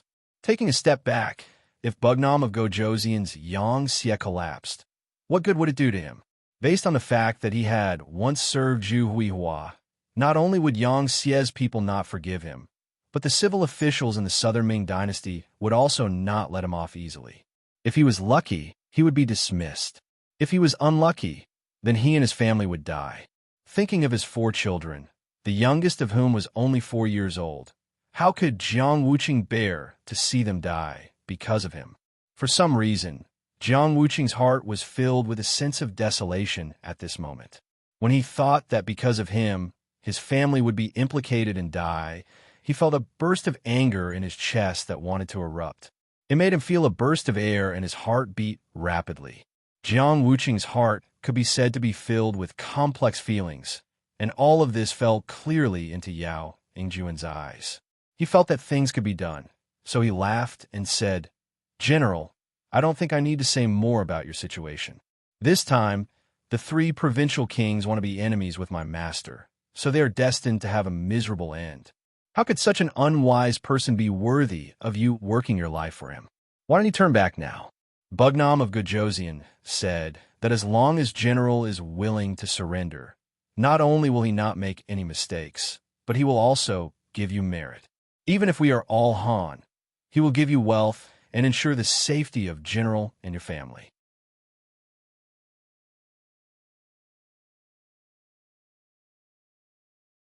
Chapter 1574. These words were just right, and they also touched Jiang Wuqing's heart, causing him to be moved.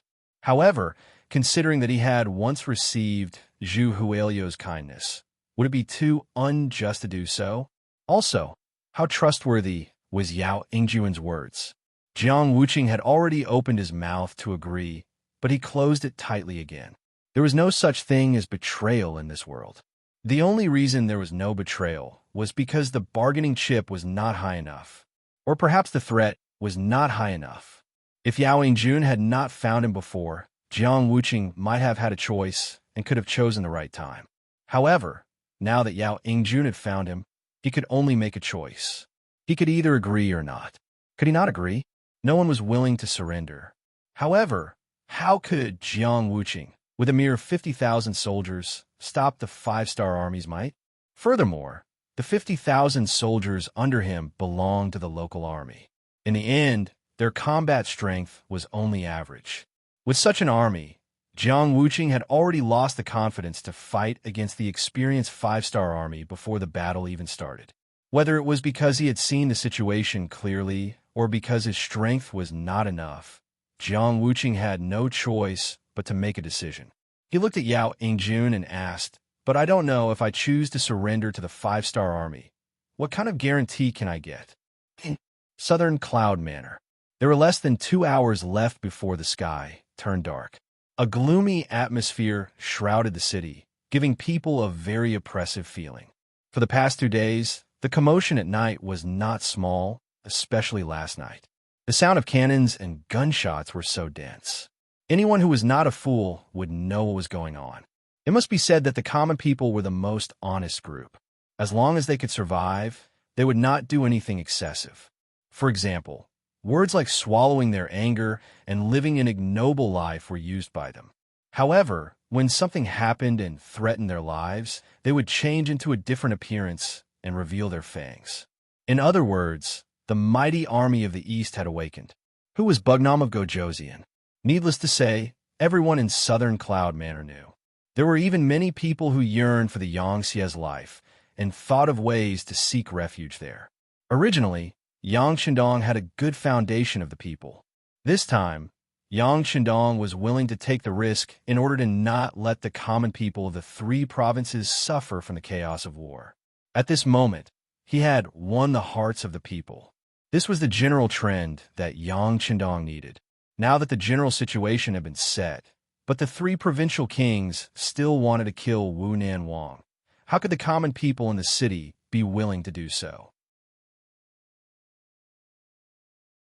This was no longer a matter of 2 kings fighting. If things went wrong, the common people in the city would be affected.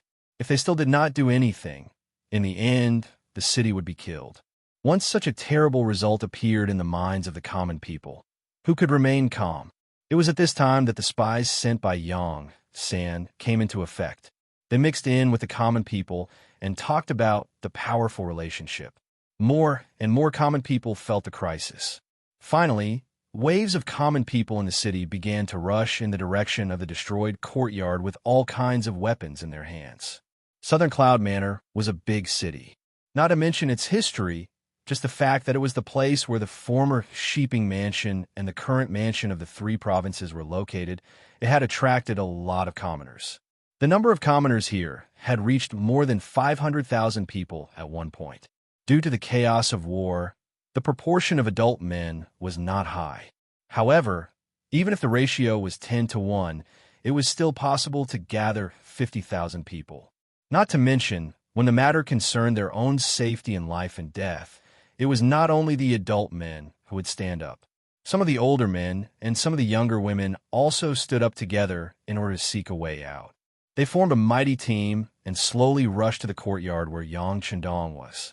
The kings of the 3 provinces who were paying close attention to the situation in the city quickly reported the matter to Zhu Huihua. In this regard, the kings of the three provinces who already had a countermeasure ordered to send out 20,000 veterans and 10,000 newly recruited able-bodied men to guard the periphery. Once they found that the common people dared to attack the former, they would be killed without mercy. At the same time, Zhu Huihua also gave a last 15,000 soldiers he had left to Wang Zhangjiang. The mission he gave him was to take Yang Qindong's life tonight, no matter what the cost. This was a desperate move, and no one stopped him.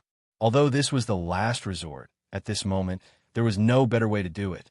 But what Zhu Huihua did not know was that just tonight, 2 other assassination teams had also started to take action. They were the men of sacrifice of the Mu family, led by Mu Ong, and the 100 ninjas, led by Mo Gay. The men of sacrifice of the Mu family, led by Mu Ong, have been lurking in the city for several days, waiting for the right opportunity to take action. There was no doubt about it. Although the Mu family also looked down on Zhu Huihua and would take his life if there was a chance. But in the face of a more powerful opponent, Yang Qindong, they had no choice but to work together to deal with this big problem first.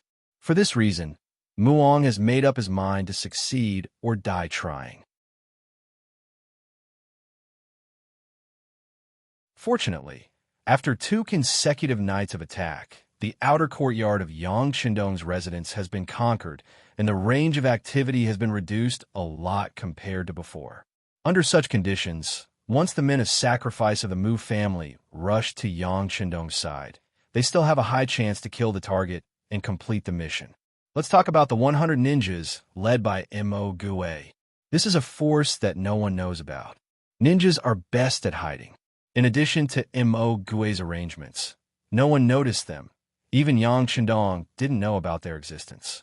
What's more worth mentioning is that the leader of this group of ninjas is the special ninja who has been on Yang Qindong's death list.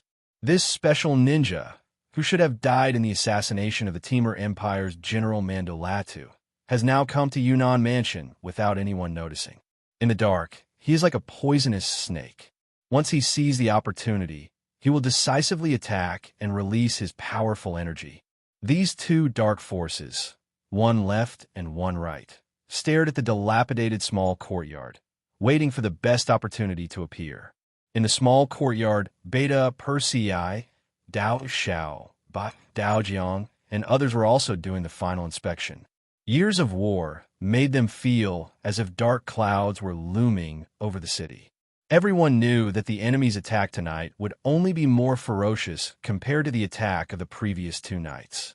Fortunately, they have enough firearms and ammunition in their hands, which is their strongest confidence. During the day, they have already dug trenches to ensure that the soldiers can hide in them and kill all the enemies under the premise of enough self-protection. Beta Persei leave a gap in the east. It was unknown when Yang Qindong had changed into the golden cloak.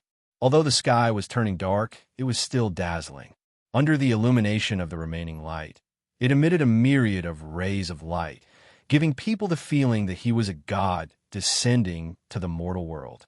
Young master, you... Beta Persei was surprised when he heard this. Once a gap is opened, it may give the enemy an opportunity to rush into the small courtyard. If that's the case, it will be too dangerous. Execute the order. Yang Qindong didn't explain too much. Of course, he knew what he was doing. This is indeed a little risky, but if he doesn't do this, how can he find the forces hidden in the dark? Moreover, with his Grandmaster-level skills and a large warehouse that he can use at any time, is there really nothing to be afraid of? Perhaps this is the boldness of the skillful. Not to mention, who doesn't have a backup plan? Since it was Yang Qindong's order, regardless of whether Beta Persei is willing or not, he can only carry it out in the end. A gap naturally appeared in the east. However, it is not obvious, at least not at a glance. This is exactly what Yang Qindong needs. If the gap is too obvious, isn't it the same as telling others that this is a trap? The reason why Yang Qindong chose to take the risk this time is to see if he can find the whereabouts of the traitor. If his defense is foolproof, how could the traitor appear? The Black Cavalry, who have long been prepared for a tough battle, check the weapons in their hands for the last time. The telecommunications director, Wang Shan, also came to Yang Chendong's side and reported the contents of a few telegrams that he just received. Sixth young master, Yao Yingjun has persuaded Guizhou province General Jiang Wuqing and has now taken over their military power.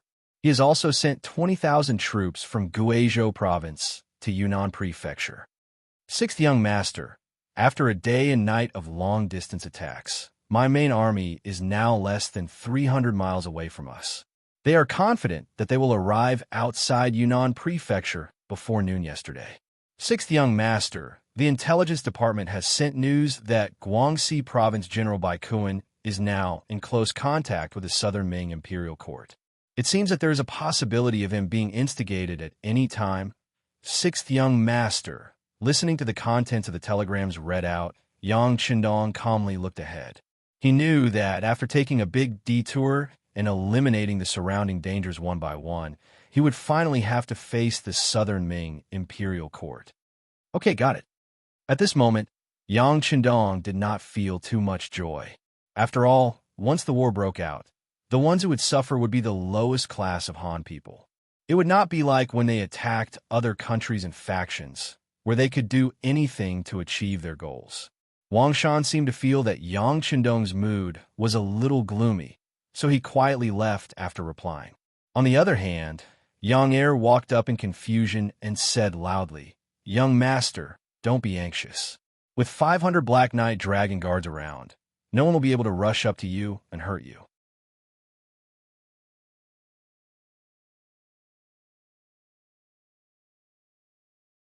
Chapter 1575.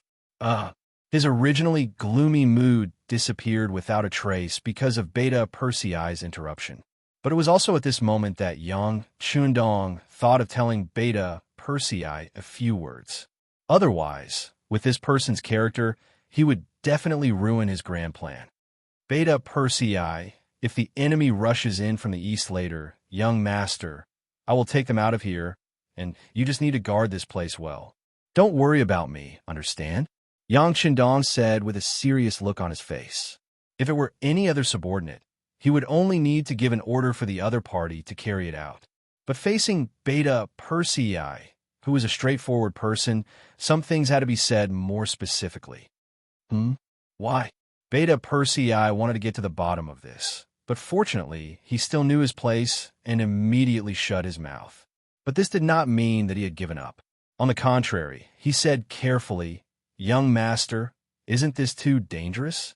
Why don't you let Dao Xiao or Ba Dao Jiang lead the team? I'd better stay by your side." No need. In order to dispel Beta Persei's thoughts and not let him take the risk, Yang Chendong said in a very decisive tone, "It's not like you don't know young master's speed. You can't keep up with me. Okay, just follow orders." Beta Persei's face immediately fell when he heard that he couldn't keep up. In terms of skill and strength, the Yang faction could be considered to be full of talents. Yang Er was considered to be one of the top existences. There were very few people who could convince him to submit. Yang Chendong was an exception. The two of them had exchanged countless moves in private. In the past, they could deal with each other once or twice, but now they could not even last one round against Beta Persei. This made Beta Persei angry and happy at the same time. He was angry because his skills were too weak. He should have been protecting the young master. However, most of the time, he had become an existence akin to a decoration. This made him, who boasted that he was strong enough to establish himself with his fists and feet, lose face. He was happy that the young master had such shocking skills. His safety was guaranteed, so he didn't have to worry so much. In terms of skill, he was indeed not on the same level as Yang Chendong. Although he was reluctant, Beta Persei still agreed. "Yes, young master, but you must be careful. Don't worry, I know what I'm doing." Yang Chendong also breathed a sigh of relief. He was really worried that Beta Persei would disregard his orders and follow him. If that was the case, he would not be able to say anything about Beta Persei's loyalty. Now that he was on his own, he didn't have to worry so much. As for his skills, perhaps it was because he had been reborn, or perhaps it was because he had Daikra with him. In short, whether it was his speed, strength, or reaction time, his body was indeed frighteningly high. In addition, the battlefield and killing techniques that he had learned in his previous life were there to assist him. Unless it was a close-range attack, as long as he had a little bit of time and opportunity to react, no one would be able to kill him. Because of this, he dared to take such a risk. It was also because of this that he dared to open an opening in the face of tens of thousands of enemies with only 500 black cavalry, and set an exposed trap for the people who wanted to harm him. Not to mention, there was still the existence of the backup plan. Just now, Director Wang Shan had reported that the backup plan was in place and that they were prepared at any time. With this, now he just had to wait for the enemy to fall into the trap. Perhaps he could use this opportunity to find out the identity of the traitor. Yang Shindong was ready for battle and made all kinds of preparations. Outside the small courtyard, Wang Zhanjiang led nearly 20,000 troops and was ready to charge. They had already failed for 2 consecutive nights. They had sent out tens of thousands of soldiers and dozens of cannons, but they were still unable to do anything to an army of 500 surrounded. Even though the enemy had advanced firearms, Wang Zhanjiang was still not afraid. No matter how advanced the firearms were, they still needed to be controlled by people. He didn't believe that the enemy would be able to hold on for long under continuous attacks. As long as he had the chance to get close, the human wave tactic would be effective, and it would be time for him to reap the fruits of victory. Once he killed Bugnam of Gojoseon, his reputation would definitely soar. At that time, who would dare to look down on him? When that time came, he would be the #1 hero in the world. With this thought in mind, Wang Zhanjiang felt quite excited, and the tiredness that he had felt for the past few days seemed to have lessened. While he was looking forward to it, the sky finally darkened. Wang Zhanjiang, who couldn't wait any longer, ordered the attack to begin as soon as the sky darkened. Fire arrows flew out one after another and flew towards the surroundings of the small courtyard. In order to ensure that everyone's vision was not obstructed, Wang Zhanjiang changed his strategy of fighting in the dark 2 nights ago. He prepared countless fire arrows in advance in order to illuminate the surroundings and find the weak points of the black cavalry's defense to find the best path to attack. Thousands of fire arrows suddenly flew up and landed around the small courtyard. Under the connected fire, the small courtyard was illuminated as if it was daytime. The trenches dug in the small courtyard also appeared in Wang Zhanjiang's sight. Good strategy, huh? Wang Zhanjiang laughed excitedly as he instantly understood the black cavalry strategy. During the day, the black cavalry used all kinds of methods to conceal themselves and only dug trenches. They only entered the trenches when it was dark. If they continued to attack in the dark, then even if they died in battle, no one would be able to figure out what method the black cavalry used. Now that the trenches were right in front of him, Wang Zhanjiang, who understood everything, had a better plan in mind. Men, prepare to light a fire and release smoke. Smoke attack was one of the most commonly used methods on the battlefield. In history, there were many records of victory through smoke attacks. However, because of the many limitations of this method of attack, although it was a good method, there were not many people who used it. But now, the black cavalry was surrounded within a certain range, so using smoke attacks was a good method. Under Wang Zhanjiang's order, the soldiers quickly carried dry firewood and lit it.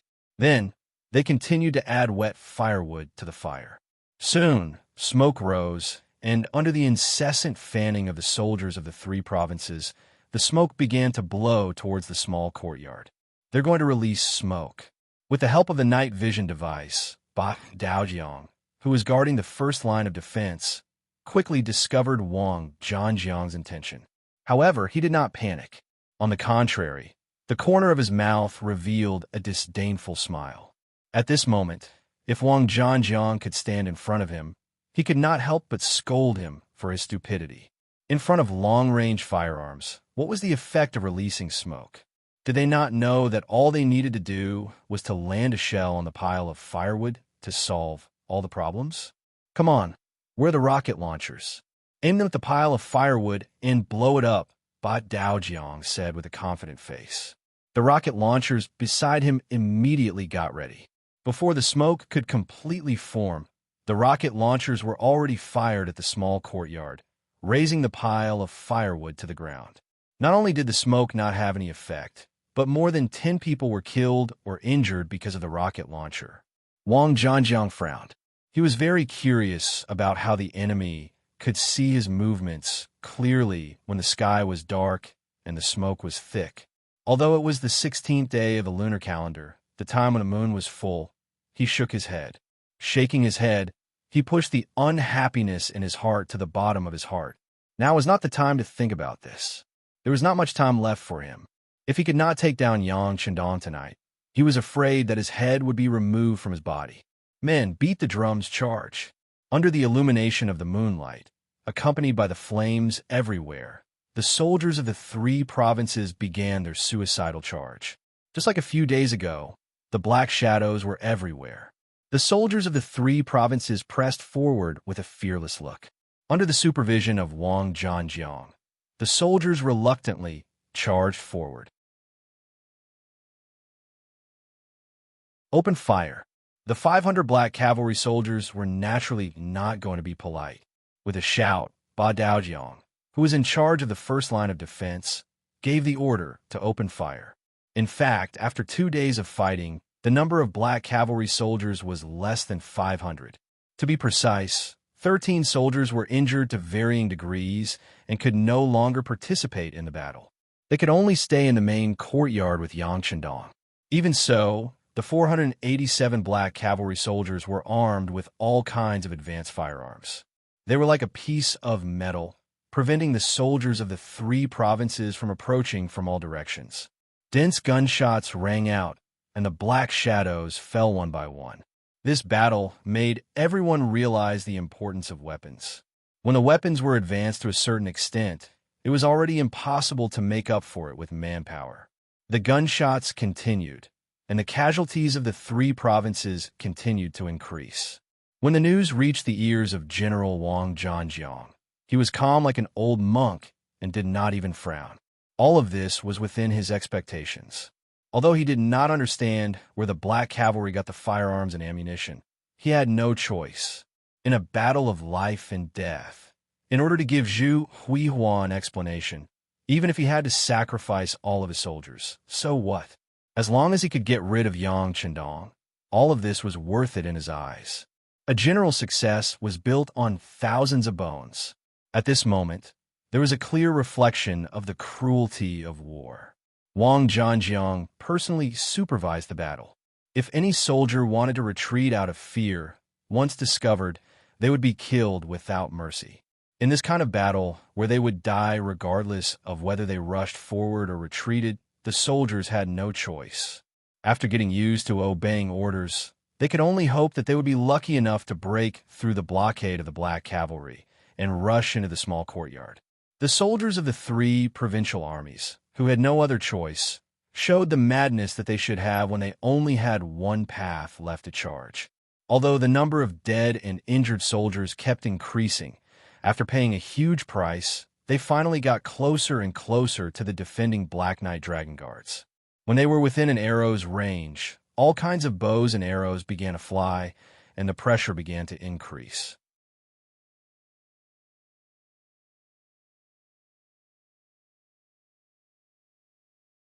Chapter 1576. What's going on? Beat them back. Don't let any arrows threaten us. More and more arrows rained down on the trenches. Some of the black cavalry soldiers had already been hit by arrows. Although none of them were killed, more than a dozen soldiers were injured. Some of them even had their arms injured. This made it impossible for them to continue using their firearms in a short period of time. As Ba Daojiang shouted, a look of indignation appeared on his face. However, he didn't have a better idea. Tonight, the soldiers of the 3 provinces were rushing over without regard for their lives. Although the firearms in their hands were very powerful, they had limited manpower. There were less than 500 people, and they needed to guard the 4 directions. It was destined that the counterattack they could make was very limited. Fire 2 waves of grenades in a row. Beat back the enemies that are close to us. Captain Howling Blade had somehow arrived at Badao River and started shouting. Then, a wave of grenades was thrown in all directions. Cries of agony were heard one after another. Many of the soldiers from the 3 provinces who wanted to approach them were killed. The situation was stabilized again. Sigh. A heavy punch fell from the sky. Seeing that they were charging fearlessly, the opportunity to defeat the enemy had appeared. However, it was indeed a pity that they had failed because of a wave of grenades. However, Wang Zhanjiang wasn't discouraged. Since they had the opportunity just now, he believed that they would have a second chance if they continued to charge. He continued to give orders. The entire army charged forward without stopping. The battle in the inner circle was in full swing. Outside the small courtyard, the sound of gunfire and cannons had attracted more and more civilians. The appearance of the civilians wasn't that sudden. After all, the same sound had been heard for 2 consecutive nights. Anyone who wasn't deaf could hear it. The difference was that although these people were worried for the first 2 nights, they didn't do anything. But now, the civilians were making a move. From all directions, more than 15,000 civilians rushed towards the small courtyard. General Kai Wenju, who was in charge of the security of the outer circle, didn't look nervous at all. Perhaps this was due to inertia. In front of the army, the civilians were just livestock that could be driven around at will. Men, set up the formation. Archers, get ready. If the commoners dare to come close, shoot them down. Kai Wenju, who was riding on his horse, said calmly. Compared to the civilians who didn't have much fighting power, he was much more fortunate than Wang Zhanjiang, who could die at any moment in the inner circle. Kai Wenju had a calm expression on his face, but if he knew that 1/10 of the 20,000 soldiers under him were Cold Vanguard warriors, and thousands of new recruits had already been convinced by the Cold Vanguard warriors, he would not be able to remain so calm. As the saying goes, to catch bandits, first catch the ringleader.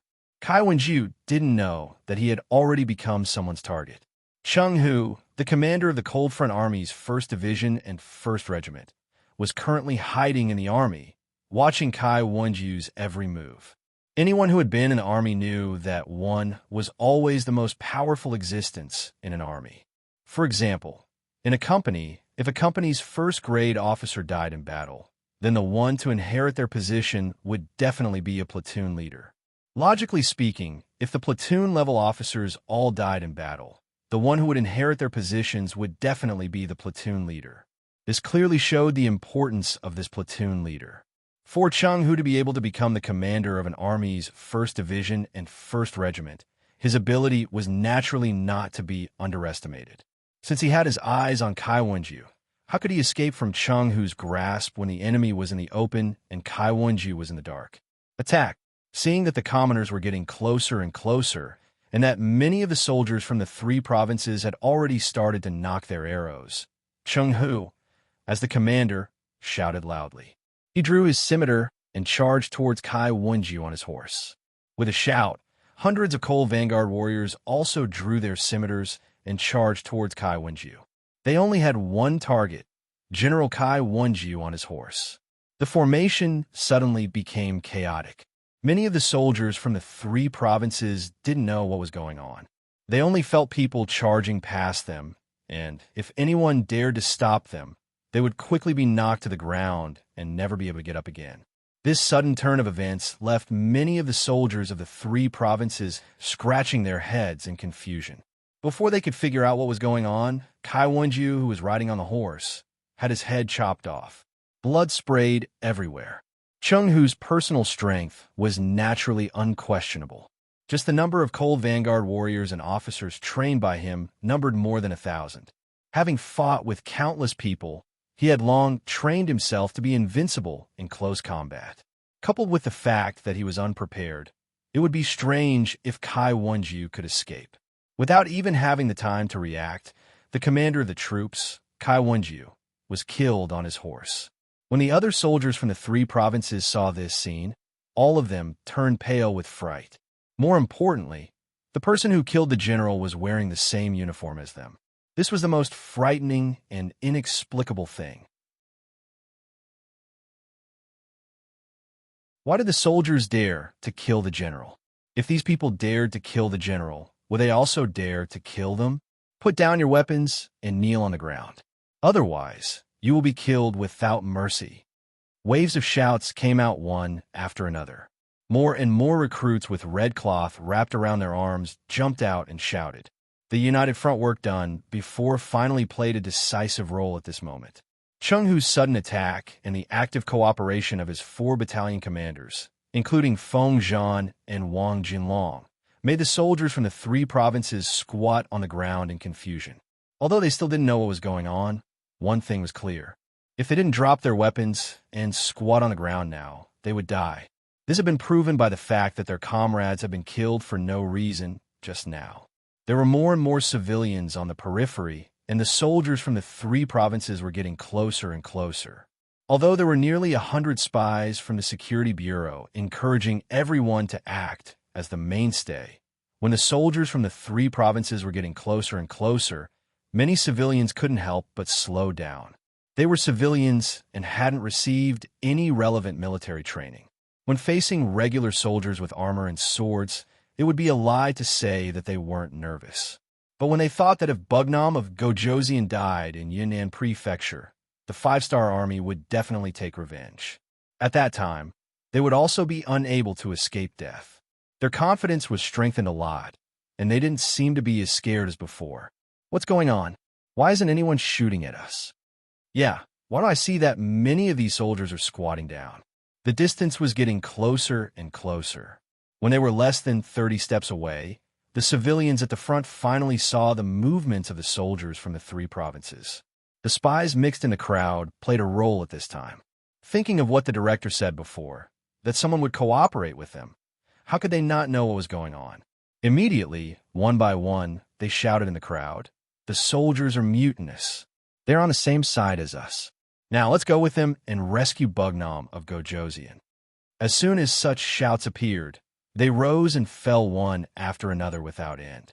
All the spies in the crowd also shouted in all directions, hoping to convey this fact to the ears of every civilian, so that they could move forward without worry. The fact that there were no arrows from afar was enough to explain everything.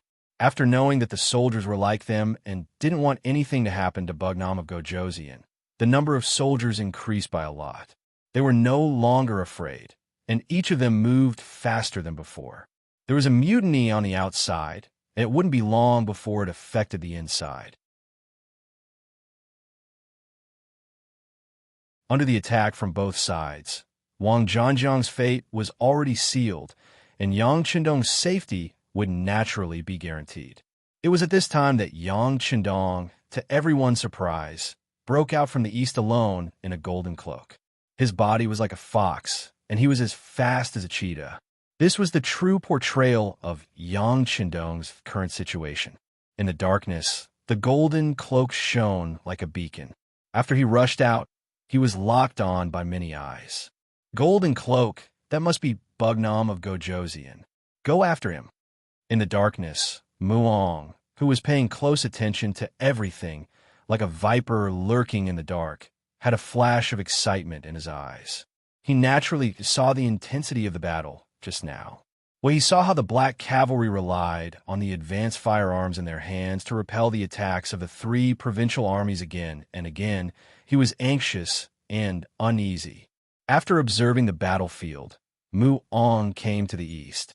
In his opinion, the defense here seemed to be weaker. If he had to launch an attack, he would definitely choose to attack here. Hiding in the east, he didn't know if the 3 provincial armies could break through the Black Cavalry's defense line if this continued. If they couldn't, once Yang Qindong walked out alive, who could restrain him? Where could they find such a once-in-a-lifetime opportunity? Yang Qindong must die. Otherwise, he would have to go and die. This was the military order he gave to his uncle, Ping Shiwang Mubin, before he came. With the military order in front of him, Muong was still thinking about whether to launch an attack in the chaos. The men he brought were men of sacrifice, trained by the Mu family with great effort. In terms of skills, they were naturally not comparable to the ordinary soldiers of the 3 provincial armies. Even so, he was not 100% confident that he could bring 200 men of sacrifice to the Black Cavalry. While he was still struggling in his heart and unable to make a final decision, Yang Chendong rushed out, especially when the other party deliberately stopped in the process of charging. With the help of the moon, they could see his face clearly. Needless to say, Muong was excited.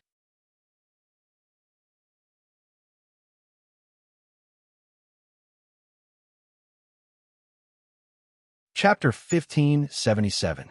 He thought that this mission would be very difficult to complete, and the 200 men he brought with him would be thrown here.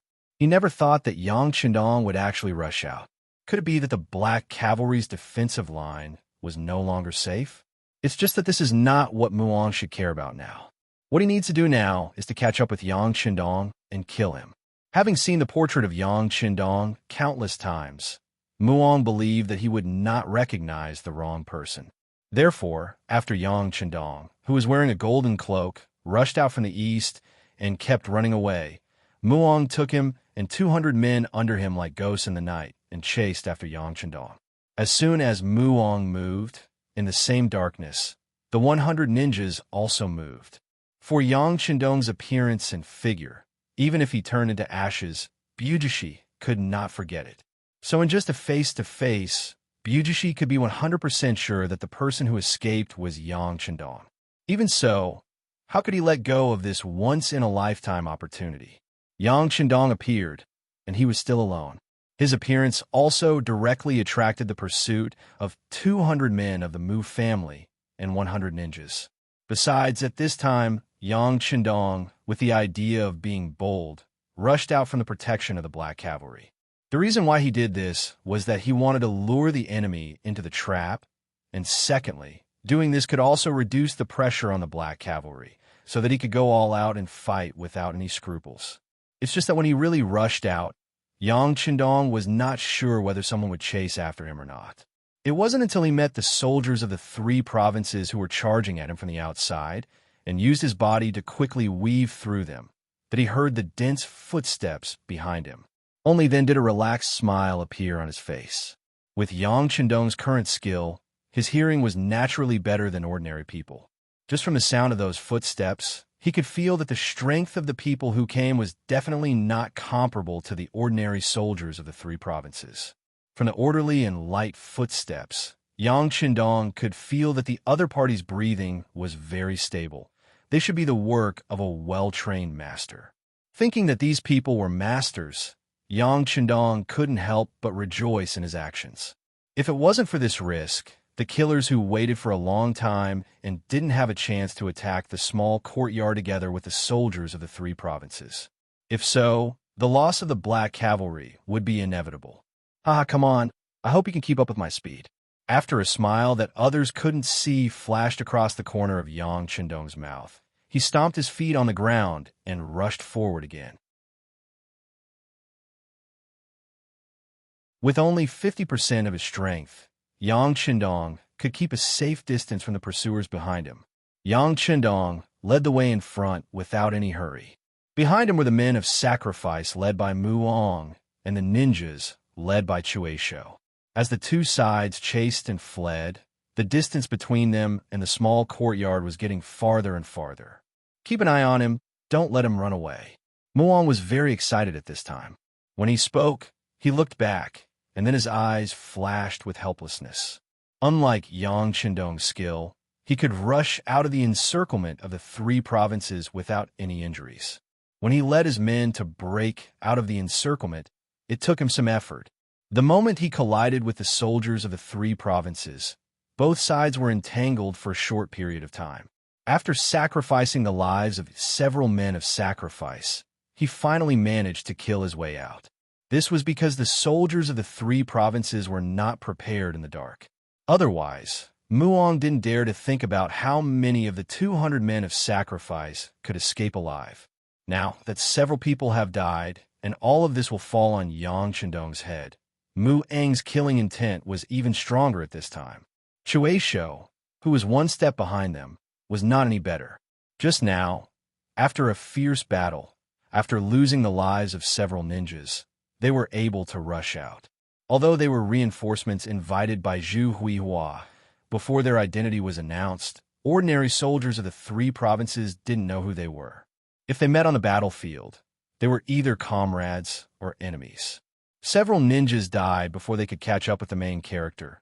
Shueisha was also angry, but when he thought that he could finally catch Yang Chendong, his mood became excited again. He knew the importance of this battle. It will indicate whether the ninjas can be independent of Yang Xie, and whether they have the opportunity to rebuild the small Japanese empire.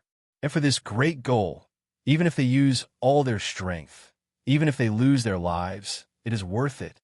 Both of them looked like they would not give up until they achieved their goal. The two teams followed Yang Chendong's footsteps closely and weaved through the southern cloud manor. Yang Chendong, who was walking in front, was undoubtedly the most relaxed person. If he wanted to, with his strength, he could easily get rid of the tail behind him, but he didn't do that. He wanted to see if there was a second force that wanted to take his life. In this way, one side fled, while the other chased for about half an hour. Even when Yang Chendong felt tired, he still didn't find any new enemies. He knew that the dark forces in Yunnan Mansion were only these. He looked at the direction and went to the Xingwang Temple in the east of the city. Xingwang Temple, in the Great Ming Dynasty at that time, almost every town had one. It represented a kind of sustenance for the people. As the Xingwang Temple of Yunnan Mansion, it covered a large area. It was equivalent to the size of a courtyard, and it was protected by a courtyard wall. It had its own independent courtyard. This was the cemetery Yang Chendong prepared for the people chasing behind him, and it was also the place where Yang Chendong prepared a backup plan. Just now, he had passed by twice. He believed that the people who had been lying in ambush must have made all kinds of preparations. It was time to close the net. When he came to the Xingwang Temple again, Yang Chendong flashed and jumped in the wall. His whole person disappeared into the darkness like a ghost. Following behind him were Mu Ong and the others. Several men with good body skills also flew up, grabbed the courtyard wall, and jumped in. Soon the door was open from the inside, and more men rushed in from the door. Nearly 200 men rushed into the Xingwang Temple with the fastest speed, which made Ishiki, who followed closely behind, couldn't help but stop. He only stopped for a few seconds, and then he rushed in with nearly 100 ninjas. "Who are you people?" As soon as they entered the courtyard, a group of men turned around and surrounded Ishiki and the others. The ninjas were not willing to be outdone, and they all held their ninja swords in their hands, ready to fight at any time. During the pursuit, Muong knew that there was another group of pursuers behind him. However, he didn't know who these people were, so he didn't pay attention to them. After all, killing Yang Chendong was the most important task. But now, the two sides finally collided, and it was time for an explanation. "Don't be nervous. We are also looking for Bugnam of Gojoseon to take his life." Ishiki stepped forward and looked at Muong, who was nervous. This wasn't because Ishiki was afraid of Muong. In this dark night, although he didn't have a number of people, he was confident that he could win. It's just that he didn't forget that Yang Chendong was his target, and he didn't want to complicate things before that. How could Muong not think the same way? Although he didn't know the strength of his opponents, he didn't see them coming. However, when they saw him, they did not immediately attack him. This proved everything. They weren't Yang Chendong's subordinates, and with this, he won't be an enemy before completing the mission. Well, I will believe you for the time being. Now Yang Chendong is in this Xingwang Temple. Let's look for him carefully. Muong stopped his men from attacking and turned around to go inside the Xingwang Temple. He had already arranged people to guard outside the temple. If Yang Chendong wanted to escape, he wouldn't be able to escape from his eyes. The two groups of people were divided into several teams, and they began to slowly move forward. They went to one temple after another, and it seemed like they were going to turn this place upside down to find Yang Chendong. In the dark, Yang Chendong's eyes had already been put on the most advanced night vision goggles, and he was watching Mu Ong and Ishiki slowly approaching him. At this moment, Yang Chendong's eyes were filled with an inexhaustible anger, all because he saw Ishiki. Although the other party was dressed in black at this time, and There was a black mask on his face, but just like the other party could easily recognize him, he also recognized the other party. Ishiki is dead. He died in the assassination of Mandula II. This is a well-known thing in Yangxia. But no one would have thought that in order to deter the world, Manto Rado hung all the assassins on the wooden pole to warn the world. Because of this action, the secret agents of the Security Bureau carefully examined the corpses, but they didn't find the leader of the ninja clan, Kuroshio Shinobi. When this information was reported to Yang Chendong, he was a little more vigilant. For this reason, he has taken some precautions, but at that time, Yang Chendong was still optimistic that Ishiki might have been burned, or he might have escaped with serious injuries and died. After all, he is a special ninja, and his strength is not comparable to ordinary people. This was just a kind of hope. However, when Shui Shi appeared in the Xing Wang Temple, Yang Chendong knew that he had been too optimistic. This person is not dead, and he wants to kill him, thinking that if he didn't save him, Ishiki would have died, and there would be no ninja today. And it was his own kindness that led to all of this. The anger in his heart couldn't be extinguished. Yang Chendong hates betrayal, especially after betrayal. They want to harm him. With this, there will be no good result for Ishiki today.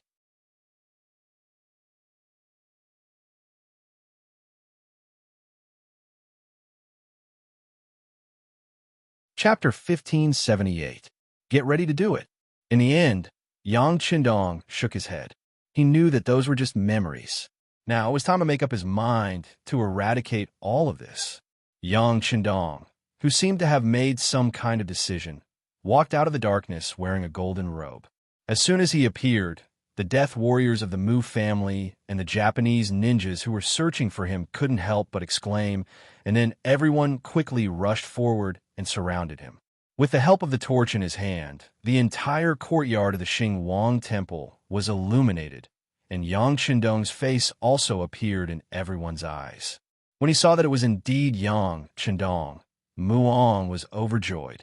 Previously, he had been worried that the person chasing him was fake and that he would fall for a trick to lure the tiger away from the mountain. But now, he could let go of his worries. On the other side, Blowing Stone, who was wearing a knight's suit, frowned. The person who came is Yang Chendong, and he is confident that he won't be wrong. But because of this, he couldn't help but mutter in his heart, the other party shouldn't have come out. 1 against 300, and such elite 300 people. Even if they were made of iron, they wouldn't be their opponents, but why did he know that? Why did he come out? Why? Thinking of Yang Chendong's various means before, especially the last time when Ivan's sneak attack failed, and even the 30,000 cavalry led by Yesen were destroyed, Blowing Stone's face suddenly became ugly. Could it be that this is a trap set by Yang Chendong? When he thought of Yang Chendong's past, for some reason, Blowing Stone had a feeling of panic. Although he glanced around and didn't find anything wrong, he was still very nervous at the moment. Unlike Yang Chendong's men, Muong at this moment appeared in front of Yang Chendong as a winner. Oh, this should be King Wunan of Damyong. I'm Muong of the Mu family. I've been waiting for a long time. The Mu family of Sheeping King? Yang Chendong wasn't surprised when he heard this. He just repeated it and chuckled. Then, he didn't pay any more attention to the other party. Instead, he looked at the area under the rock. What? Friend, are you not going to introduce yourself? Even if you want my life, you should at least let me know who you are, right? Yang Chendong was so calm that people who didn't know would think that this was his home ground. So when they heard this, many of the Mu family's death warriors and ninjas showed resentment on their faces. As ordinary ninjas, although they know that they once worked for Yangxia, they don't know that everything they need for training, such as food, clothing, shelter, transportation, etc., was provided by Yang Chendong. They thought that the upper echelons had no choice but to lower their heads and submit to others in order to survive.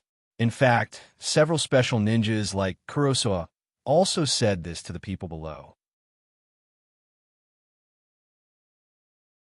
This caused everyone to look at Yang Chendong without the slightest bit of gratitude, only murderous intent and anger. But Shuisho is different from ordinary people. He knows everything. When he saw Yang Chendong's eyes looking at him, he knew that the other party already knows his identity, Otherwise, he wouldn't question him in such a tone. When he thought about how he relied on Yang Chendong to develop and even lived until now, and it was because of Yang Chendong's help he felt short of breath. Facing this question, he naturally didn't know how to answer. Chuisho didn't speak immediately, which caused Yang Chendong to laugh. What's wrong? Could it be that all of you are mute? Or are you too ashamed to say your name and identity? Yang Chendong deliberately said these words in Japanese. This is also his way of telling Chuisho that this king has already recognized his identity, and there is no point in hiding it anymore. Baka! What's he talking about? Is he looking down on us ninjas? At this time, those ninjas have already exploded. Their dignity will never allow others to judge them like this. But they also know the importance of respect. At this moment, after most of the ninjas vented their dissatisfaction, they still looked at Chuisho. They want him to speak for them. He even spoke in Japanese. Chuisho knew that his identity has already been exposed. It's just that at this moment, he was no longer afraid. Since he made such a choice, he must bear the consequences. So before he came, he was prepared to die, although he didn't think that this trip would be dangerous. After taking a deep breath and calming down, Chuisho finally spoke. Bugnam of Gojoseon, long time no see. I am a special ninja of the Japanese Empire, Chuisho. It turned out to be a ninja. Muong, who saw everything from the side, couldn't help but be surprised. But soon this surprise was suppressed in the bottom of his heart. This time, he didn't want to be enemies with ninjas, but to kill Yang Chendong. As long as he can complete this task, it's just a small ninja whose country has been destroyed. He really doesn't put him in his eyes. You finally dare to admit your identity? But why don't you call yourself a servant? And what Japanese empire did you say? Wasn't it destroyed a long time ago? Now it's just a province of Yangtze. Yang Chendong waited for Chuisho to admit his identity. Then he couldn't help but laugh. His words were full of sarcasm and contempt. In the past, these ninjas under the rock claimed to be slaves in front of Yang Chendong, and even if he wanted, these people claimed to be lackeys. But now, these small titles prove their ambition. In the face of these sarcastic words, the other ninjas who understood Chinese naturally couldn't stand it. They all looked at Chuisho angrily. Chuisho wasn't much better. If it was just him and Yang Chendong here, he would just listen to some of these words. But now there's so many ninjas here, he absolutely won't allow anyone to question and disrespect him. So at this moment, he suddenly shouted back. Bugnam of Gojoseon, the past is the past. Please speak with dignity. Dignity ba. Yang Chendong opened his mouth and spat. A group of people who are willing to be dogs in order to survive? You want others to respect you. You think too highly of yourselves. Let me tell you, a dog is a dog. Even if it's wearing clothes, it's just a pet called by the master. In the face of a master who gives you food and drinks, you have to learn to wag your tail and beg, not to be treated with equal respect like a human, because you don't deserve it. After saying these words, it didn't seem to be enough. Yang Chendong continued to say, if it wasn't for this king, you would already be dead. How could you have your current scale? Without this king's money, how could you recruit people and train them wholeheartedly? Do you really think you could deny everything just because you've eaten everything? Facing Yang Chendong's questioning, Chuisho opened his mouth several times to say something. But in the end, he didn't say anything. Yang Chendong was right. If it wasn't for his pity and help, they would have already been killed by the samurai of the Japanese Empire. They wouldn't have been able to survive until now, let alone develop and grow stronger. They were once their benefactors, but now they don't want to repay him. They want to kill their master. What they did was indeed a bit too much. After venting for a while, Yang Chendong's mood seemed to be better. He opened his mouth and said, all right, let the past go with the wind. Since you have chosen to be enemies with this king, then there's no meaning in saying those things. Now that you have found this king and want to kill this king, can you tell me who ordered you to do this? Oh, don't say no. If you want to train ninjas without enough money, it's impossible. Don't try to fool this king. With a change of topic, Yang Chendong placed a question on the person behind the scenes. This was also the answer that Yang Chendong desperately wanted to know. Wasn't the reason why he took such a risk on this trip for this answer? To find out who the traitor was? Yang Qindong didn't mention the past. He just wanted to know who ordered them to do it. This request was already very low. Before a prisoner died, they were allowed to eat a full meal, not to mention Yang Qindong, who was their benefactor. But he just wanted to know who was behind the scenes. This was not too much. If Chuashiki knew the answer, he would tell Yang Qindong. But unfortunately, he really didn't know. Chuashiki shook his head. Bugnam of Gojoseon, it's not that Chuashiki doesn't want to tell you. I really don't know. I only know to listen to Mo Gue's orders. Mo Gue? Who is he?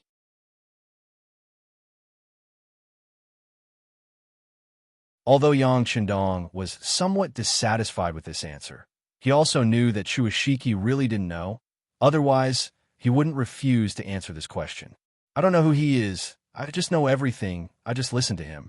By the way, he should be in the palace of the 3 provinces now, beside the 3 provincial kings. It's a pity. I'm afraid that Bugnam of Gojoseon will never see him again. Chuashiki said while shaking his head. As if he was going to die here today, he was destined to not know the result. Mo Gue, right? I'll remember this name.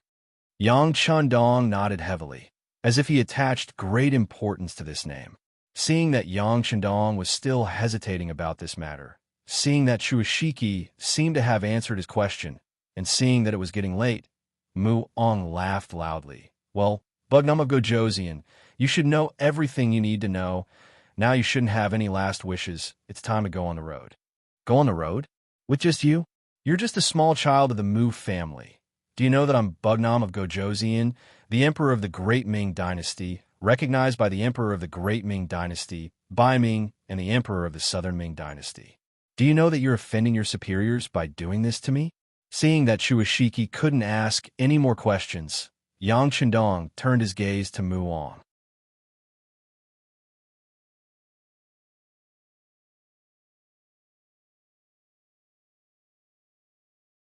Chapter 1579. Muong had never experienced Yang Qindong's methods. He had only heard about them, so Muong was not afraid of him. Seeing that Yang Qindong still wanted to use his position to oppress others, Muong could not help but burst into laughter. Ha ha, Bugnam of Gojoseon? The emperor personally conferred the title? Don't you think it's ridiculous to say this? Don't you know that all this is because you were forced to do so? You're just a courtier. Instead of thanking the emperor for his kindness, you only want to rebel and become the emperor. Now you still have the face to talk about these principles. Don't you feel ashamed? Mu Ang's scolding attracted a burst of cheers from the men of sacrifice around him. Although they had not made a move yet, it was obvious that their young master Mu was much better than the special ninja of the Japanese Empire. This was something they should be proud of. Yang Qindong listened to all this carefully, and there was no trace of unhappiness on his face. This was because he knew that Mu Ong wasn't the only one who thought this way. Most of the officials of the Great Ming Dynasty were also thinking this way. This was everyone's intuition about him. He really needed to understand it. It was a pity that Mu Ang's eloquence was only so. After saying this, he shut up. Perhaps he was disappointed that he did not see Yang Qindong flying into a rage, so he lost interest. Why don't you continue? Yang Qindong, on the other hand, didn't seem to have heard enough and asked such a question. This really angered Muong. He had never seen such a thick-skinned person. For a moment, he did not know what to say. He simply did not answer. Instead, he clenched the long sword in his hand and shouted, "What's there to say to a dying man?" "Oh, I see." Yang Qindong nodded as if he understood, but then shook his head. "I gave you a chance to vent your dissatisfaction. If you don't want to say it, then there's really no chance. However, I have to warn you that your actions will bring disaster to the entire Mu family and Sheeping King. I hope you won't regret it when you meet in the Netherworld." Regret? You should be the one regretting it. At the very least, you should die before us. Men, do it. Muong didn't want to say anything else. Perhaps because he couldn't see Yang Qindong's fear, Muong felt that it was unnecessary to say anything. It would be better to take him down and cut him into 1,000 pieces. That's right, we should do it. Do it. As Muang's voice fell, Yang Qindong actually nodded in agreement. and then said the same thing. Then, the sound of a dying person wailing could be heard. This voice made Mu Ong and Bao Shi, who were about to make a move, freeze. They couldn't help but stop moving forward. Bang! The closed door of the temple behind them was suddenly knocked open from the outside. Then, a group of black figures jumped in and blocked the direction of the door.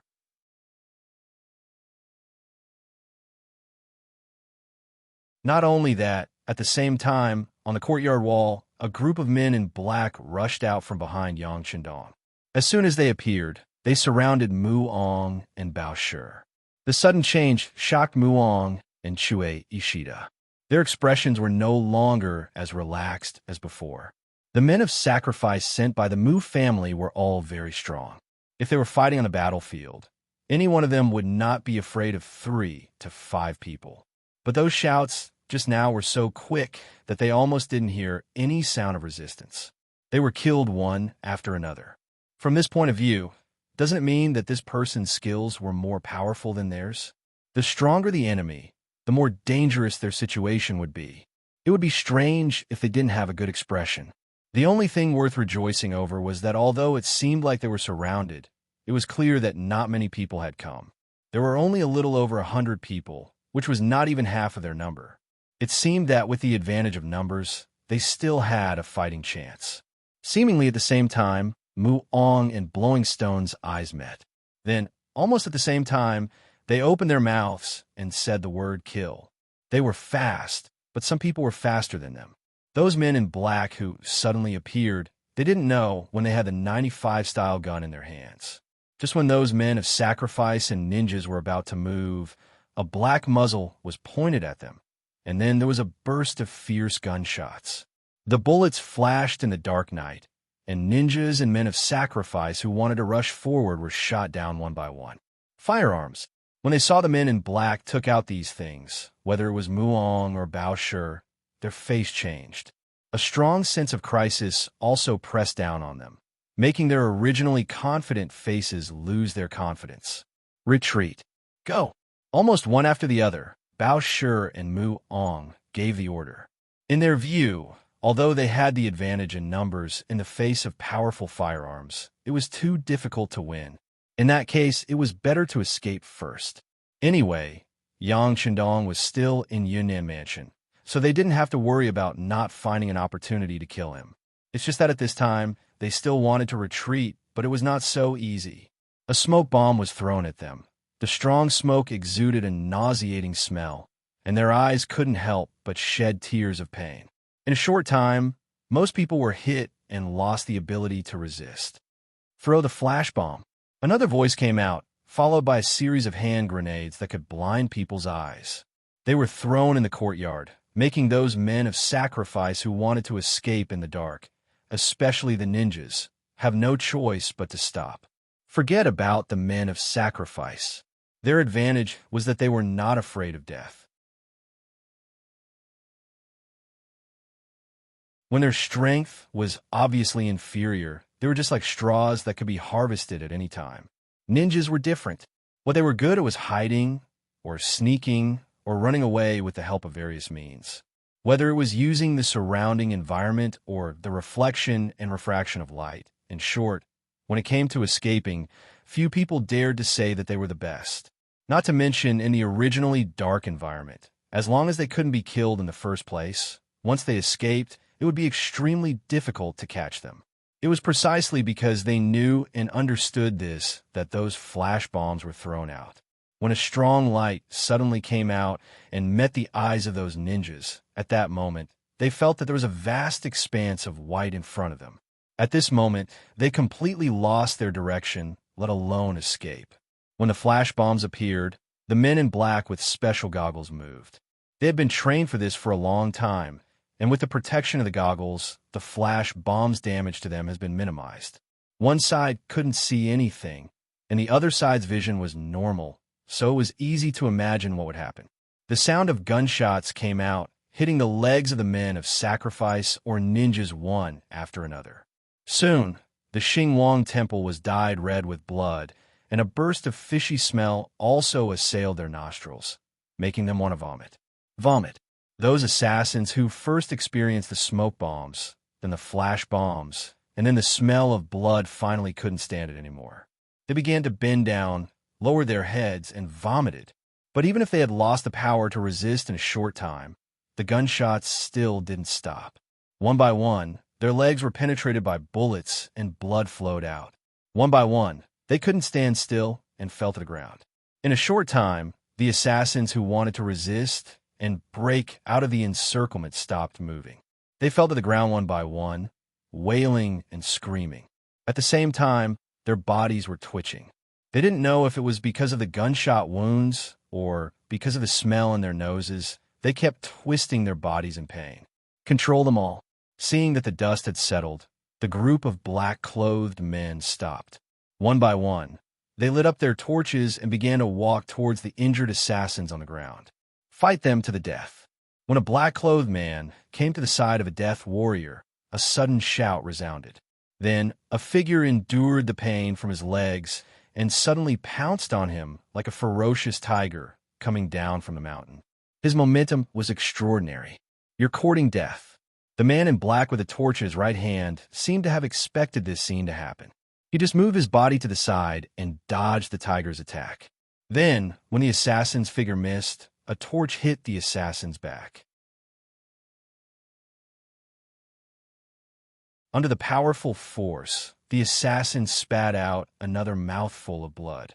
This time, he completely fainted. This scene continued to happen. Men of sacrifice were men of sacrifice. They kept fighting back. Although they had lost the support of their legs, they still fought back. However, those men in black all seemed to have unique skills. Not only were none of them injured, but they all used a single move to subdue the killers who were still unwilling to give up. Once again, they knocked them unconscious on the ground. Among them, the most obvious one was the man in black who fought against Muong. Muong was allowed to lead the team. Needless to say, his skills were excellent. Therefore, although his legs were penetrated by bullets just now, he did not give up the last chance. When he endured the pain in his legs, he jumped up and rushed toward the man in black. He was full of confidence that his sneak attack would succeed. Although he did this, he still could not avoid the result of death. But it was probably the best result to be able to drag one of them down with him before he died. Although it was said that it would be faster if it was late, when he really attacked, Muong was disappointed again. The moment he flew up, he felt that something was wrong. Then he found that in the face of his absolute counterattack, his opponent did not panic. He even saw the disdain in his opponent's eyes under the moonlight. Then, facing his fierce attack, his opponent did not dodge. On the contrary, his opponent met his attack head-on with his left fist without a torch. You're tuning into the Romance Rendezvous YouTube channel. We're so grateful for your support, and don't forget to subscribe to join us on this incredible journey through captivating stories. Your generosity through donations truly makes a world of difference, as it's the primary source of revenue that allows me to expand and enhance this channel for you. Thank you from the bottom of my heart for being a part of this adventure.